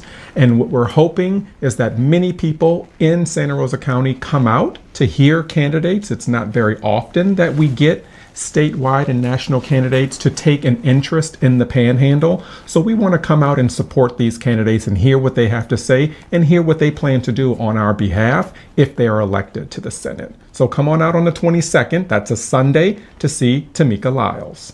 All right, so y'all heard it here. Definitely save those dates. Vernon, we want to thank you for all you do for making sure this information gets out. You are needed, and we so appreciate you. If anybody has any questions, don't hesitate to reach out to us. My name is Christina Forrest, and you can find me through the Democratic Women's Club of Santa Rosa County, the Democratic Black Caucus of Santa Rosa County, or you can reach out to me personally. And again, I'm BJ Brunius, the leader of the Santa Rosa County Democratic Party, but I'm also a member of the Democratic Black Caucus, a member of the Democratic Women's Club. And so we wear many hats, and you can't say that things aren't happening in Santa Rosa County. As we just listed, there is a robust February of events that you can participate in if your heart calls you to it. Thanks so much. Y'all take care. Be safe. What's happening in Santa Rosa County, Florida? With Christina and BJ. All righty, y'all. Thank you, Santa Rosa. That's the Santa Rosa County report, y'all. What's going on over, excuse me, in Santa Rosa County? We kind of keep informed in and around our area, y'all. It is 8 o'clock time frame, not quite 8 just yet. My clock got 8:57 in the a.m. this morning. I want to say good morning to everybody. And we will be joined by Mr. Jerry McIntosh if the creek doesn't rise, and Mrs. Richard. She is our local Black historian, and she will be talking to us about some local Black history that you may and you may not know about, okay? You may and you may not know about. So we'll be talking about that. I want to get back to my story when we left off before the Santa Rosa report came in about Booker T. Washington. He was a great man with no doubt in my mind that we got a local high school here named after Booker T. Washington. We also have another great American called Mr. W.E.D. Du Bois. If you don't know about Dr. Du Bois, he was the first Harvard graduate. Okay, he was the Harvard's first Black graduate. Okay, and so he focused on education, whereas Booker T. Washington was focused on vocation as a way of Black folks getting ahead. So, but they all want the same goal, but they want to go about it. It's a little bit different way, and we have always had that in our community. And they had this thing they call the Atlanta Compromise, and you need to read your Black history so you can understand where I got a saying is where you were when, how do we get to where we are today? Okay, where we get to where we are today. And so if you hadn't read the Black history, you need to read your Black history. We have been discriminated against in every field of endeavor. We have been experimented with us at every field endeavor. You talked about the syphilis case and all this kind. But anyway, I want to talk about the Tuskegee study. Okay, they did a study, what they call the Tuskegee study, and then we're going to talk about it. And then there's just so many atrocities that happened to the Black community that America should just, and they never apologized, never compensated us for all this. You think about all the massacres that went on in all the Black communities, all the hangings and all the stuff that Black people had to endure over time. But let's talk about one particular study that happened to us that got our awareness heightened. Okay, and that was the Tuskegee study. Let's have the doctor talked about this. They were told they'd get treated for their bad blood. Instead, hundreds of poor Black men became participants unknowingly in a shocking and truly shameful chapter of American medical history. In 1932, the United States Public Health Service launched an unethical research project to examine the effects of untreated syphilis. The project was called the Tuskegee Study because it recruited 600 Black men living in Tuskegee, Alabama. Researchers told the men that they were being treated for bad blood, a term used locally to describe anything from fatigue to anemia. They promised the men free medical treatment if they participated. While 2/3 of the men in the study were confirmed to have syphilis, not one received proper treatment for the disease they had contracted. So this was a study in which there was no consent on the part of those who were being studied, also deception on the part of the U.S. government. When penicillin became the recommended treatment for syphilis in the 1940s, Tuskegee researchers scandalously withheld the drug from the men in the study so that they could continue to chart the course of the disease when untreated. Many patients experienced damage to their vital organs and nervous systems, and for some, the lack of treatment led to death. The great shame of the study is that the men thought that they were being treated. Treatment was withheld from them, even after it was very clear what kind of medical treatment would cure them of syphilis. In 1972, an Associated Press article exposed the Tuskegee study after one of the participants brought the story to a civil rights attorney.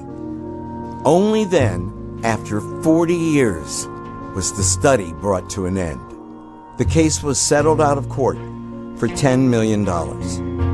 This long history of medical experimentation on African Americans creates a sense of distrust.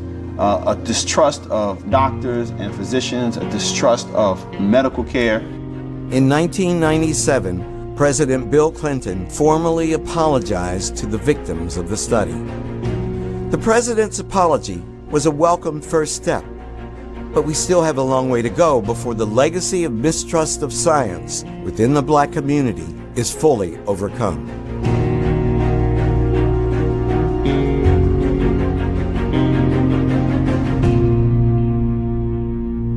All right, y'all. Thanks to Dr. Henry Gates, that report. We've been, and that is not the only tragedy in medical history that we've been taking advantage of. That was happened to Black men. If you think that only stopped with Black men, well, you got another thing coming, as my grandma used to say. You got another thing coming. They did the same thing to another lady called Mrs. Henrietta Lacks. She was a woman that they, without consent, took her. Let me have Dr. Gates to explain that story to you, and then we'll come back. Okay, here we go. Some of the most important advancements in modern medical research can ultimately be traced back to a Black woman who worked on a tobacco farm before World War II. Her name was Henrietta Lacks. In February 1951, Lacks was diagnosed with an aggressive form of cervical cancer at the Johns Hopkins Hospital. Unbeknownst to her, a sample of her cells was sent to a tissue lab. A cell biologist isolated and then multiplied it. As it turned out, the cells did not die, as would normally be the case. And in fact, they were doubling at this phenomenal rate. They would just keep replicating. Although these weren't the first human cells to be grown in a lab, this was the first time they survived more than a few days. This huge medical breakthrough allowed researchers to conduct experiments on human cells outside of the body. The cells were given the name HeLa, a combination of the first two letters of Henrietta Lacks' first and last names. Although they carry her name, Lacks, who passed away at the young age of 31, would never know that her cells had been extracted for scientific research. Lacks' family members only learned that her cells had been harvested 2 decades after her death. A Rolling Stone journalist contacted them and revealed that Lacks' cells had been duplicated and then used for research by countless scientists. The article called the work a critical tool in medical research. While HeLa cells have played a crucial role in scientific advancement, the fact that Lacks herself never consented to the research means that her cells were used unethically. What's more, her case was part of a long tradition of the use of African American bodies without their consent for medical and scientific research, dating back to slavery and including the infamous Tuskegee syphilis study. It was part of a culture of not respecting the core humanity of Black folk and how they were being treated either by medical researchers or even by physicians. Despite the ethical debate around the harvesting of Lacks cells, scientists have continued to use the immortal HeLa cell line all over the world. Research involving polio vaccines, chemotherapy, HIV/AIDS, cloning, and IVF have all benefited from the HeLa cell line.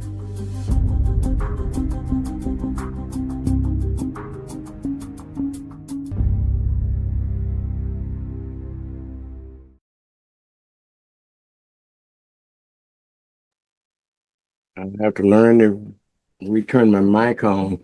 But anyway, sad state of affair. Sad state of affair.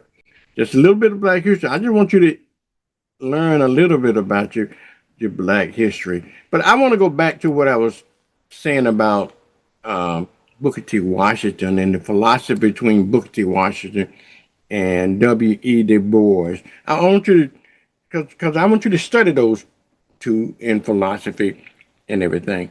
I got Mr. Jerry McIntosh on this morning. He's my co-host on a Thursday morning. Let me get him in here really quick here. Jerry, good morning. How are you?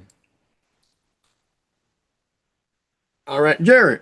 I was talking this morning about the philosophy between Booker T. Washington and W.E.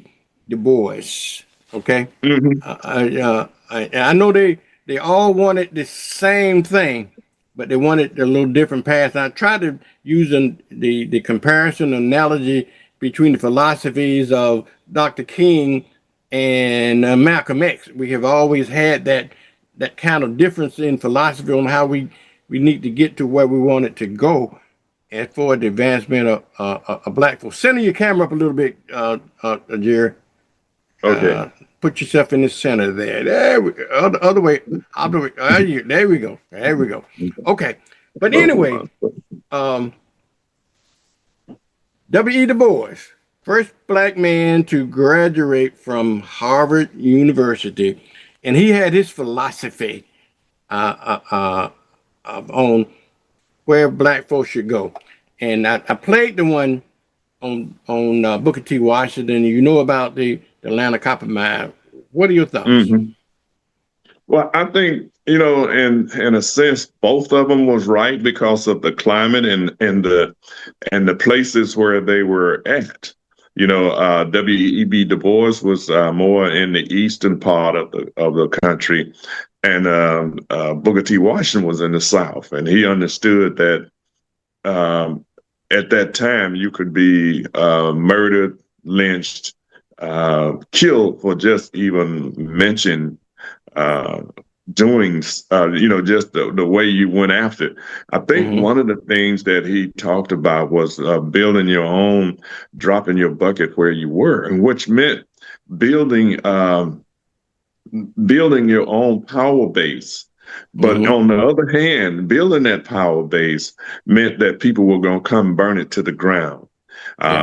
And W.E.B. Du Bois, his philosophy was, let's go after everything, and we will have to be. They talked about the talented 10th, which nothing was wrong with that either, as far as I'm concerned, because the talented 10th could help the rest of us who were suffering at that time. So it was a lot of confusion, but the confusion came from the environment that you was in, because W.E.B. Du Bois, he had great knowledge, and so did Booker T. Washington. But they had the knowledge of where they were at, and at the times in which they was, dealing with it. And even W.E.B. Du Bois came to understand that racism was so vile and vicious and so deep in American society that he got up and left and moved to Africa, where he died. And they built like a shrine to him. He's he's the hero over there because of his writings and all of that. But many people was in totally disagreement with Booker T. Washington, but the compromise was, we have to protect ourselves here, and so at first, when I first was reading about it, I was against what Booker T. Washington was about, until I become to realize that he was trying to protect the people that he was he was working with and the people that was living in the South at that time. Jerry, you know, you're absolutely right, because you can have two truths at the same time. Exactly. And I was thinking about when you said that, he was looking at Booker T. Washington lived in the South, and he was looking after the interests of the black folks in the South and trying to get along with white people in the South. And W.E. Du Bois was living up north, and he didn't really relate to that. It kind of reminded me when I lived in the South and with my parents, and I can distinctly remember we rejected that kind of living. Okay, when I was at the grew up, I had to call the white man Mr. Sam and all that other kind of stuff, and I couldn't wait. I could not wait when I got grown to come back, and I went to his store and it said, Sam Lowry, you know, just kind of disrespecting him. And my mama and my dad set me down and said, son, don't do that. Okay. Because we have to live with these people. Okay. You're gonna be gone. You're gonna come up here and stir up some mess, and you going back to Pensacola, and we're gonna have to live with them. Your daddy depends on him to get his farm equipment. I mean, the farm feed and stuff like that. Then I understood. And then I kind of fell in line with that. And I think I see that kind of same relationship with what Booker T. Washington was trying to do. He was trying to protect black folks that are living in the South, where W.B. Du Bois didn't. And you know, we had the same kind of rivalry, if we believe, between MLK philosophies and Malcolm X. Malcolm X said by any means necessary. Dr. King philosophy was by nonviolence actions and so forth. And we can always debate that, you know, and I always debating whether or not the 10 years of the civil rights movement, how much compliment did it get versus the riots, those 3 years of riots in 65, 66, and 67. I'm the one that says that I think the riots one that got us more results than the 10 years of nonviolence. But I don't know, you know, it's just, I think a combination of both. Okay? It was a combination of both, because the die had already been set, if you will, but Martin Luther King understood that at the end of before the end of his life, that the racism, he talked about it. He said, you know, he talked about the vitriol of the bad people, but the appalling silence of the good people. And he talked about integrating into a burning house. But he also said the riots was the voice of the unheard. And he understood that it was only a matter of time before things exploded in American, because they had their hands. They were on the ground listening to the people. They were on the ground listening to the different organizations who were on the ground as well. Well, see, you had back then, you had more than just Southern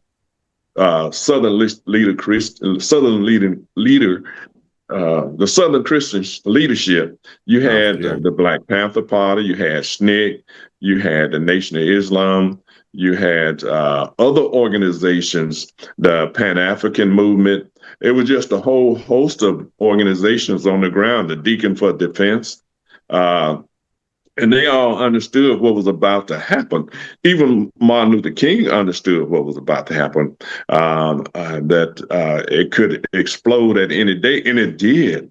But they didn't even realize that, you know, because they were saying that Martin Luther King popularity was down to around 20-some%. But they didn't understand that the Black population, the Black population was, they were not all on, you know, on the side of working with King, but they loved King.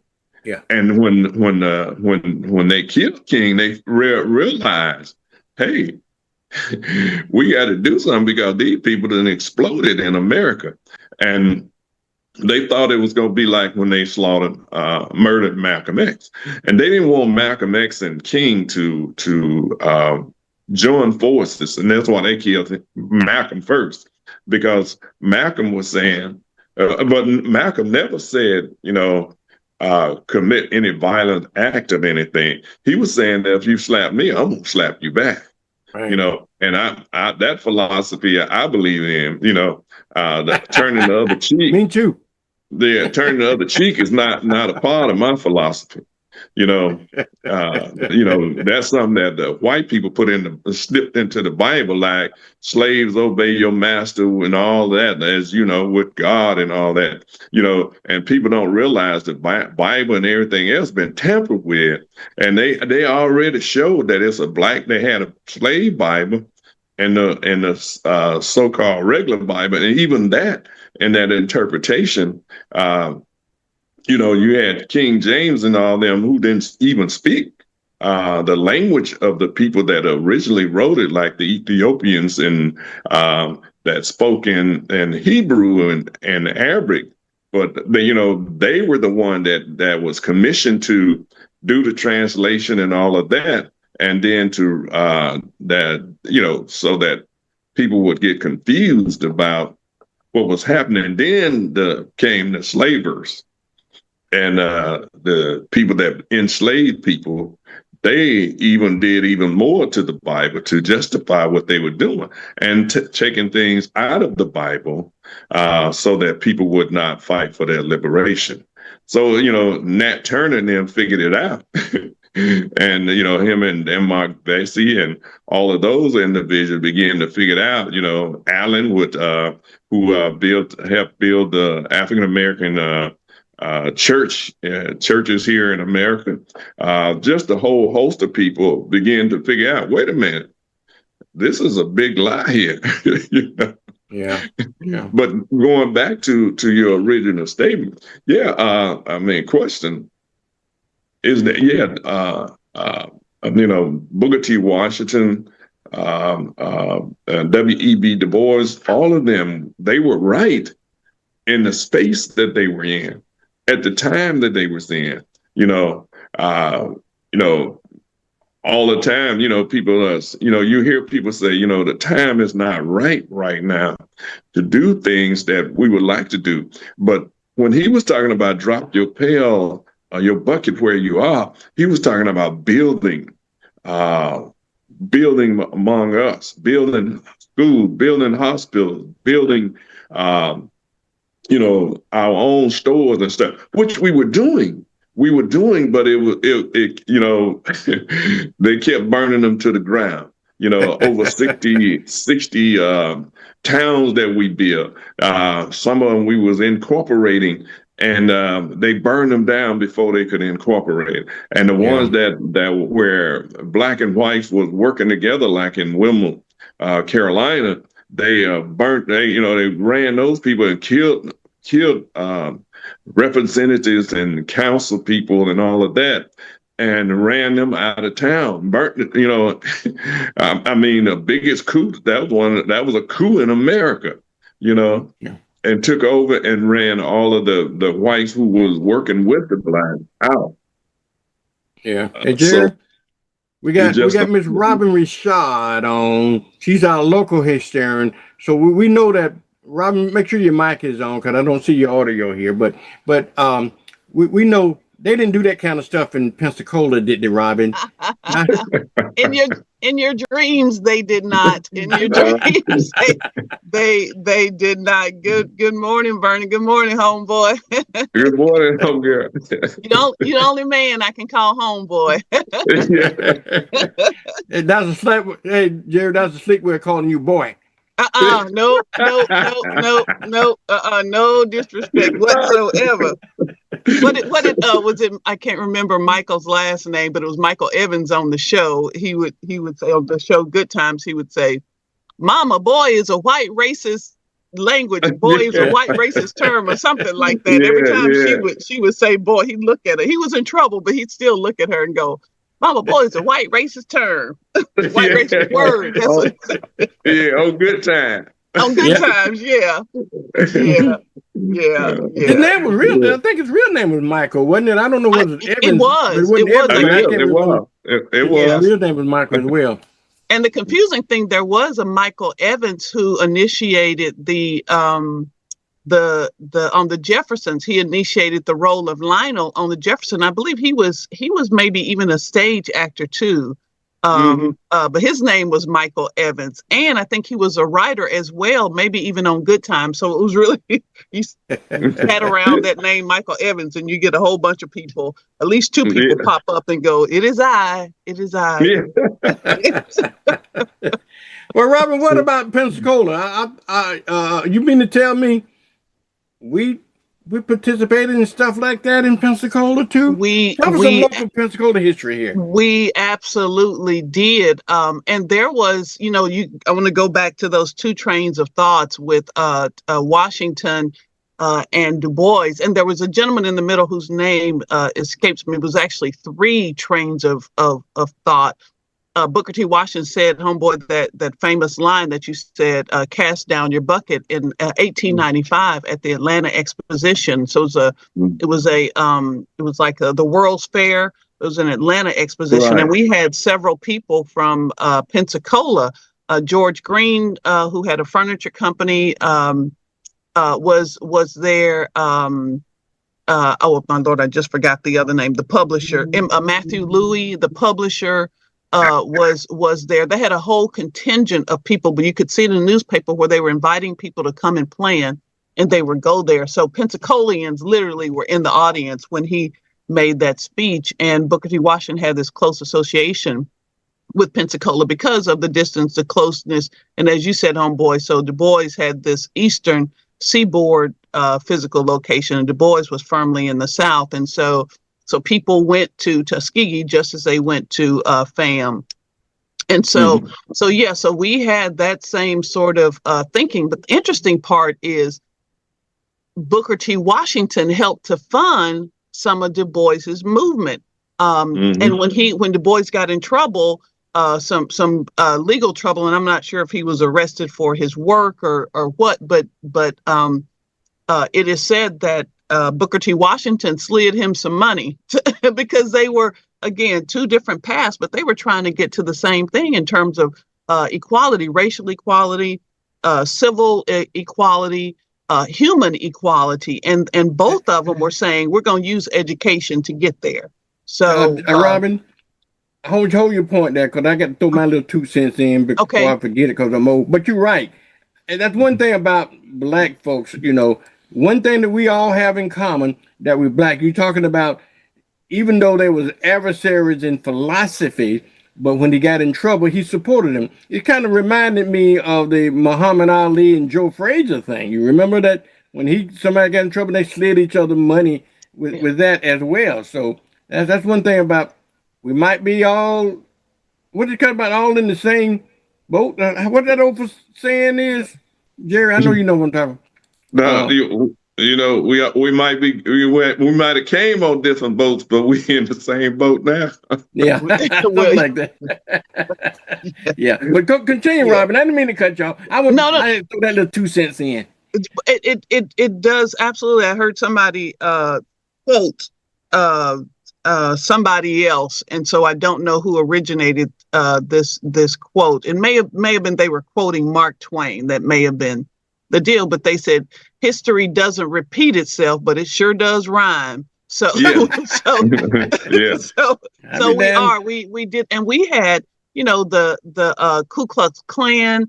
I was just on with Jerry yesterday at the county commission on their Escambia County TV with Commissioner Luman May. I think that's going to air next week. And I had the privilege of being on with Calvin Rancifer, better known as Khrushchev. And he brought this letter, or he bought this newspaper article where in 1961, the KKK placed a sign in their yard calling them the N-word and telling them to get out. Now, this is when they were protesting against the inequality and advocating for the equality. So this is 1961. So he told me that, showed us the letter, showed us the newspaper article. When I went back to look at it, that was July 11th, 1961. When I went back to look at it on July 10th, they had put a man came home with his wife, a black man came home with his wife, and the same thing. And they told him, don't let the sun go down. Now, normally when we think of sundown towns, homeboy knows this. We don't think of Pensacola. We think of Florida, which has a documented history of being a sundown town. And so here this guy comes home and gets this note from the KKK saying, don't let the sun come down on you in Pensacola. And so that was 1961. And so even before that, when that movie, which did really well, Birth of a Nation, came in 1915, 1916, it was another rise in the KKK here, and that same sort of thinking. So it had been going on for a number of years. We had previously talked about the Redeemer period. So when during Reconstruction, when African Americans really made this push forward, then here comes whites, segregationist whites, who said, we want to push back, and they want to redeem their women, and I'm doing air quotes. They want to redeem their women, the white women. They wanted to redeem their way of life, this total segregationist thing. And it took years and years and years of people writing, people marching, people giving money, organizations like Movement for Change, all of these different groups standing up and working together in their own space, much like Booker T. Washington and W.B. Du Bois did. They took two different lanes, but they were, as homeboy said, they were trying to they were in the same boat of this racial inequality. Right. Robert. Yeah. Robert, one of the things you mentioned was Birth of a Nation. I think that movie did more damage to the Black leadership, people in Congress, and those who had newly got elected to Congress, and those who was in the Senate, state houses, and all that. And that movie was shown in the White House. So I mean, when you see that, it gave carte blanche to the Ku Klux Klan, which was nothing but a terrorist, domestic terrorist organization to this day. And most people don't know that the White Citizen Council is nothing but the chamber dressed up, but they just changed their name to the chamber, but they still the White Citizen Council. It wasn't the White Citizens Council in Pensacola, and they had a different name here, but it was akin to the White Citizens Council. It may have been the White Citizens Council, but they had another name. But it was white business men who didn't want to, as you said, dress up in the robes. They wanted to retain their outer appearance, even as they had this inner hatred for other people. Yeah. Right. Especially during the 60s when people were boycotting them and all of that.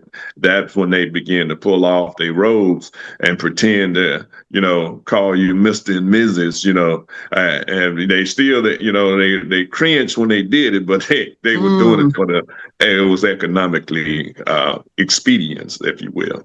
Sure, and that's I used to when I go home, I would go up 49 through Mississippi, State Road 49 through Mississippi, and before, I think, was Mississippi the last to bring down the well, no, I guess South Carolina, because that just happened in 2020.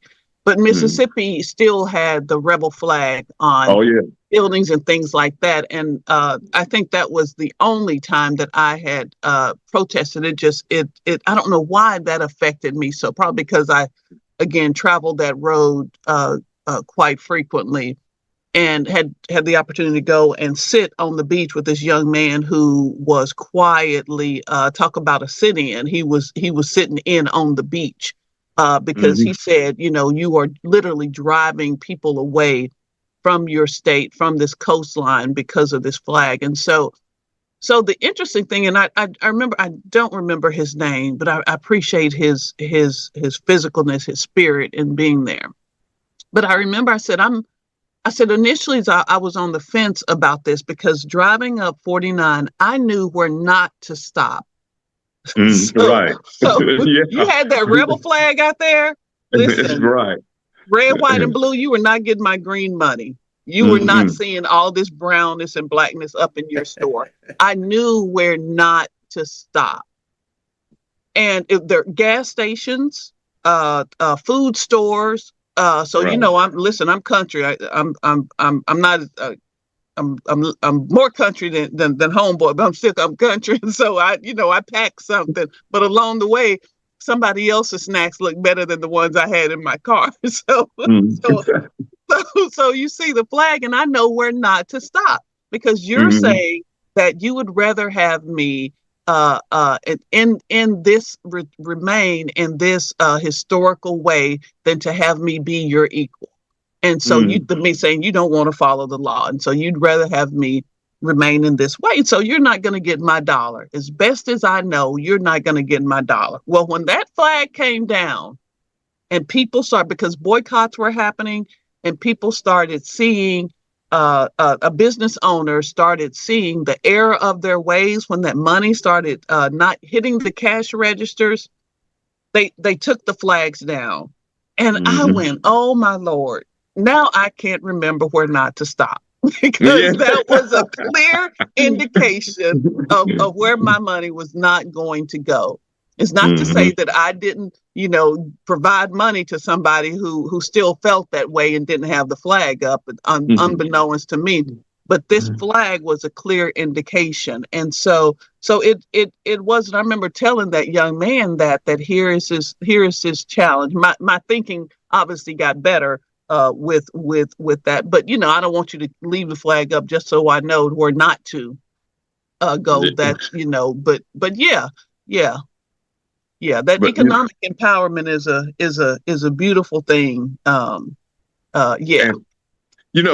of the things we've talked about, I know we've hit on it many times, is that even to this day, if we don't use our economic power, we will not be working in corporate America and other places, because they are making legislation now. And I was in Tallahassee the week before last. Yeah. And they are making legislation so that if you say, for instance, you've been getting contracts from the city, once this legislation passed, someone can sue to stop that contract because they are doing it under the auspice of DEI and diversity, equity, and inclusion, but they don't never say diversity, equity, and inclusion. They just use the acronym DEI.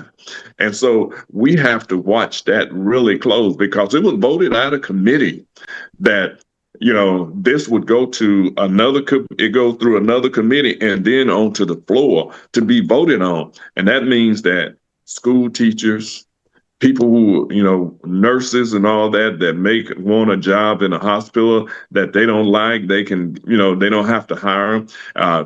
Contracts, all of that is going to be in jeopardy. So we have to be very concerned and conscious about what is taking place, because we are going through the same thing that W.E.B. Du Bois and Washington went through, and many others, like Martin and Malcolm. And they always try to discredit Malcolm X.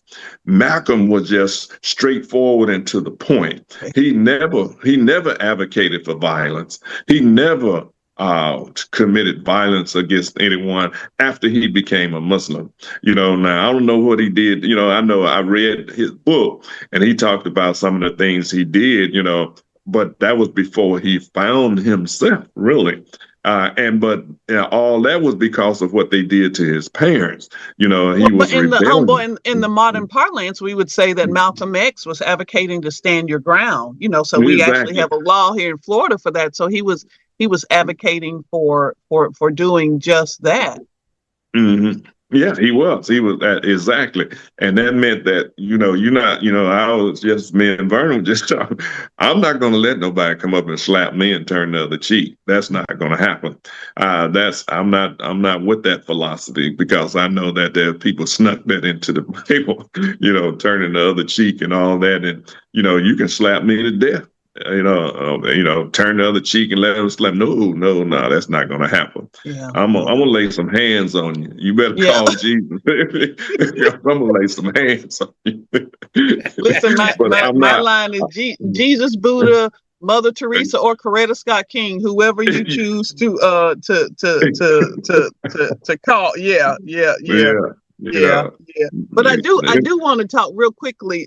We were talking about the economic empowerment, and so I'm gonna fit her name in her. We have her picture, 5x10 foot picture of her and her sister up at the institute and at the Kukua Institute, and one of my favorite people in history did her fighting through economic empowerment was Myrtle Watson Brown. And so she has, and the building is still there. Reverend Sylvia Tisdale bought the building in 2004, but for 70 years, Myrtle Watson Brown she owned that building and had for 60 years, she had her beauty shop there. And so you want to talk about economic empowerment. So not only did she do women and probably some men's hair, she did people's hair, but she also trained other cosmetologists, so that they could go out and then make their own way. So you get in your chair, you rent your chair or you work for her, and with that chair, then you learn the skills, you learn the business, and then you're able to go out and do that same sort of thing. She went back when she was in her 20s and got her her high school diploma in, I believe, 1952. So I think she was like 40 years old. She went to FAMU or FAM College at the time, going during the week. She had 2 children at home. She had 3 daughters, but one had died right after childbirth, and so or as an infant. And so she would go during the week. Her sister, who was by that time teaching, would keep those children. And so she would then come home and do hair and get her children on the weekend for 4 years. Think about that. And so then she ended up teaching in the public schools. But that economic empowerment is just as important. Exactly. Building those businesses. And as you're saying, Lloyd teaches this thing called Startup on the Blocks, is you will probably have to continue to work your job, your main thing, until that other one reaches the apex where you can then work that job on your own. So sometimes you may have to have 2 or 3 jobs in order to make that dream happen. And so that economic empowerment, that dollar, that we call it the black dollar, LGBTQ calls it pink dollar, but that dollar can work if you work that, you work your plan. And that's what Myrtle Watson Brown did. I just want to make sure to highlight her, because she did the darn thing. I said darn, Vernon. I said darn. She did the darn thing. Well, you nicer than I am. But one of the things that the Nation of Islam teaches is self-sufficient. They believe that we should have our own, and they almost demand of their people to go out and build your own business and be independent of these individuals who can control your life if you're not careful, and then take your livelihood away from you and your family. So most of those brothers and sisters that's in the nation, they have their own business, and most people don't realize it, but they do, and they quietly do what they need to do without any big fanfare or anything like that. When you go to their conference in Detroit where everybody gather, you'll find that it's many, many businesses that the nation has, and that would be just a few of them. The schools, they always on who's of American education, just a whole host of things that are done. And if everybody, if people just follow, because they'll tell you, you don't have to become a Muslim to follow this discipline that we have here, so. And I believe in what they're doing. Those principles are universal. I was just the Kwanzaa principles. We just celebrated Kwanzaa in December up until January 1st. So Kujichagulia, that self-determination, collective work and responsibility, Ujima, and so it is that same that thread goes across so many different philosophies. As you're saying, the Nation of Islam. My first introduction to the nation was when we would go to town, and you would see in this area. I'm trying to think if that was Wright Street or right in 12th Street downtown, or south of downtown Little Rock. You would see these brothers on the street selling bean pies. I didn't know what a bean pie was or anything, but you talk about this whole idea until I tasted one, and then, oh Lord, I'll tell you what you say. Yeah. But then you see this entrepreneurship working right on the street corner. You see this thing, this working. So not only am I feeding my family, I'm doing this business, I'm feeding my family, but I'm also upholding, as you were just talking about, this philosophy. So across so many different lines. My father had the opportunity to be in a meeting at the White House with Minister Louis Farrakhan, and back in I think that was in the 80s. And so, I said, what was it like being in the room with all of these, very powerful people? And he said, we exactly what we were talking about with Du Bois and with Washington. He said, he said we were all in these different things, and he was representing the Masonic fraternity. And so he said, we were all coming from these different ways, but at the center of it was economics, education for African Americans. They had that in the center of that table. And so here you have these different philosophies and thoughts and religions and paths, and they all came to it in the center. And I think that's the important part. Right. The work can be different, but different is not deficient. Different is not deficient. Right. And that's the great part about it. It may be different roads that you're taking, but the destination is the same. How do we get to the destination? And if this road gets you there and the other road gets me there, we are still at the destination. Yeah. Well, and you have to leave your mind open too, because think about how now we use quite heavily GPS, so you use some map to get you there, but you're going along the path the way that the map is telling you, but all of a sudden the map says rerouting, or or here's a shorter way that will save you time. So even on your chosen path, you may have to rewrite the word for during 2020 and during the pandemic was pivot. If I heard that word more than I heard life itself, you heard people saying pivot. I had to pivot because before I was selling food in my restaurant, and all of a sudden, the law says, this policy says I cannot have this contact. Now I have to either think about food deliveries, or I have to think about a food truck, or I have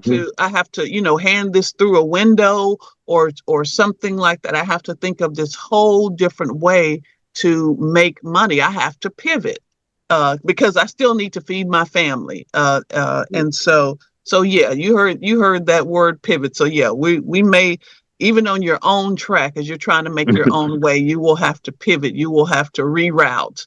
And you got to be okay with that too, because I'm sure that as Booker T. Washington and Du Bois was going along the way, as you said, what did he go? Ghana. Du Bois went to Ghana. Yeah. So Ghana. so he was working feverishly here in the States to equalize equality, if you will. And so, he said, I need to reroute. I need to pivot and do something different, and still working on equalizing equality. I'm gonna put that on the bumper sticker, homeboy. Because equality doesn't look the same for everybody. So well, one brother asked me the question one time. He said, "Do you want equality?"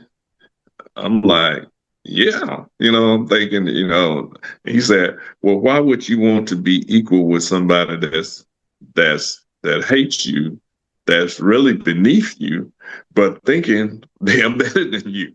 And it made me think. He said, equality means bringing, that person has to come up to where you at, and humanity, and he said, if their humanity is not up to your humanity, they are not equal with you. They are the one has to become equal to you. He said, now if you're talking about economics, that's a whole different thing. He said, but morally and and other things in humanity, people are not equal with you. He said, until that happens, they will never understand equality, because now people are saying equality to them now seem like oppression. Wow.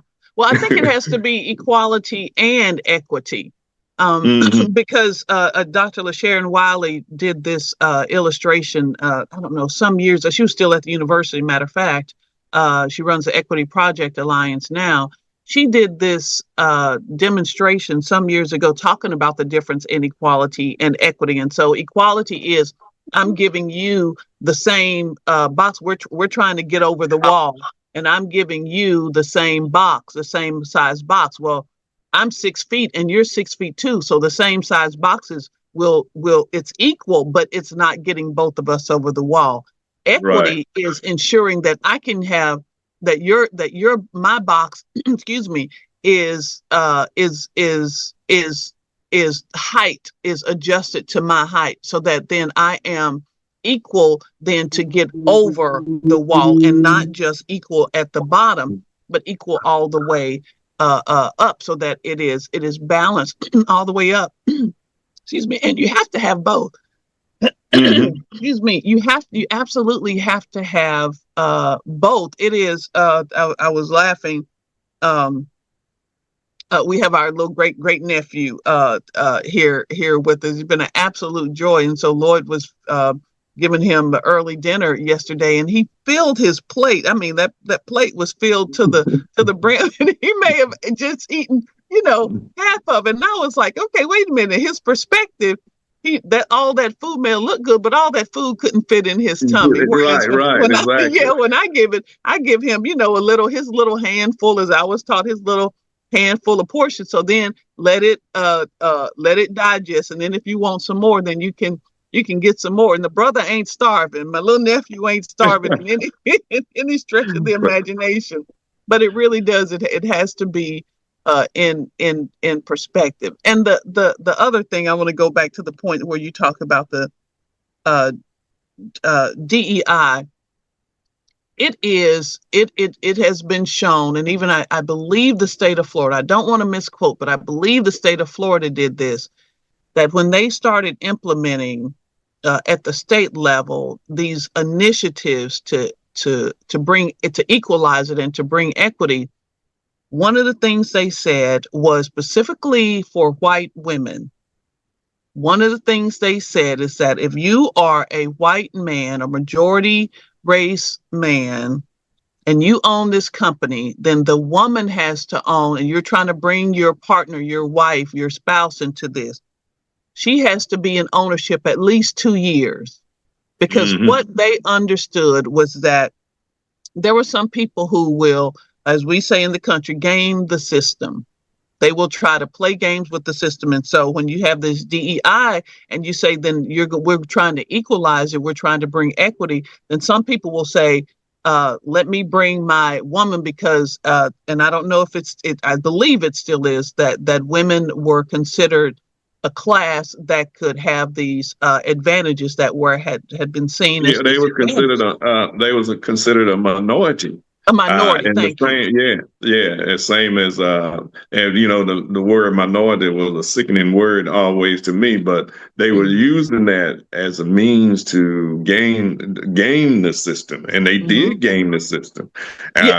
White women benefited more than anybody, but you know, their men was backing that money up to get them into business, which that money went right back to the white man. Well, and I think that's why they were saying, that's why that policy was implemented, to ensure that didn't happen. Not to say that it didn't, but to ensure that did not happen, that you had to make sure that you were ahead of that company for at least 2 years, that going concern for at least 2 years. And I think, you know, with this, what we're seeing, this modern day redeemer period where this pushback is happening, culturally, socially, economically. I think what's going to happen is this reverting that people want is going to have long-term implications. So people saying, I want to go back to the 50s, and I want to go back to this period. And they have this this sort of Pollyanna view of what this looked like. And to live it was a whole different thing. And even if you were for children, so Andrew Carnegie famously, and is documented very well, that he provided funds to Booker T. Washington. On the other lane, Andrew Carnegie was advocating for child labor, and you had these egregious things happening. And it wasn't only Carnegie, but he's certainly the big name. He was certainly a big name in it. But they were advocating for child labor and against these labor laws that would say, no, children belong in school. They belong this fair. They need to have this fair chance. They don't need to be inhaling these chemicals and being around the smog and being around these processes that will endanger their lives. And so you have these two lanes of the same person. So it's our history is fraught with these dichotomies, these lanes, these differing lanes, and unless we figure out a way to work together to do it, unless we say that we are sincerely and truly a country of laws, then we will be going through this, as I believe it was Mark Twain who said this, that history doesn't repeat itself, but it certainly does rhyme. We gonna be rhyming. We gonna be saying this a whole bunch. One of the things Ben Franklin said, he talked about. He said, "We giving you a republic, in other words, a democracy, but can you keep it?" And that's a small R. Point this out, because Kathleen Cleaver said this. She says, "I'm a Democrat, small D, and who lives in a republic, small R." So she said, "Don't get it twisted. This is not about a political party. This is about by the people, for the people, of the people, and that this republic. So this way that we are all coming together to govern ourselves accordingly, as we say in church." So all right, y'all, we're gonna have to wrap it up. We only got about 4 more minutes here. Man, we were just getting good. I'm telling you, we just rolling. I know. Y'all better come on earlier then. Be be here at 5:01 waiting on Vernon to come. How come you ain't know Vernon ain't coming on for another hour and a half? Now leave me alone. But I want to thank you so much, Vernon. I want to make sure to invite people again to the quilt show coming up next Friday and Saturday at the Kakua Institute, and then go to the Moving for Change breakfast, a Black History breakfast, and then come on to the genealogy workshop, and then you can go get to the Chappie James Gala. You got a whole people say it ain't nothing to do here. I'm like, it's tons of things to do here. And the Elks Club is having on the 21st, they're having a Black History program. And let me just say this, the Elks pour heavy. That's all I'm saying. They pour heavy, y'all. They 4 o'clock next Saturday. As a matter of fact, I spoke last year at the Elks Black History program. You're right. We are having our history breakfast that on the 28th. Doors open at 8:30, 9 o'clock. Promptly, we're gonna start eating so we can get out. But I will be speaking, and the theme will be the call of the drums. And so. I wish you could be there, home girl. I'll be there with you in spirit. I'll be there with you in spirit. I'll be there with you. I'll be over there after we get through. Good. I'm excited to have people meet longtime Councilman Frederick D. Richardson, Frederick Douglass Richardson, out of Mobile, Alabama, retired civil servant. And a longtime city councilman, had run for mayor in Mobile and advocates for the human race. Yeah. Yeah. All righty, y'all. We got to get out of here. I want to thank you both. Thank you, Miss Robin. We'll see you next Thursday. You want to come on early? You're more welcome. Okay, Jerry. Thank you. Right. Jerry is my co-host on Tuesday and Thursday, so we'll be hearing more from him. I'll do that. We'll talk about the Baptist Town quilt. Maybe I can show you a little bit of that. We'll talk about the Baptist Town quilt. Absolutely. All righty then. All right, Jerry. We'll see you later. Right. Folks, we'll see y'all later. We got to get out of here. It's time for Vernon in the morning to end, y'all. We'll see you tomorrow morning. Same time. Tell everybody about this show. And we love you. We'll see you then. All righty. It's time for Mornings with Vernon. Yeah. Yeah. Get up now. Come on now. Get up. For Mornings with Vernon. Get up now. Let's go.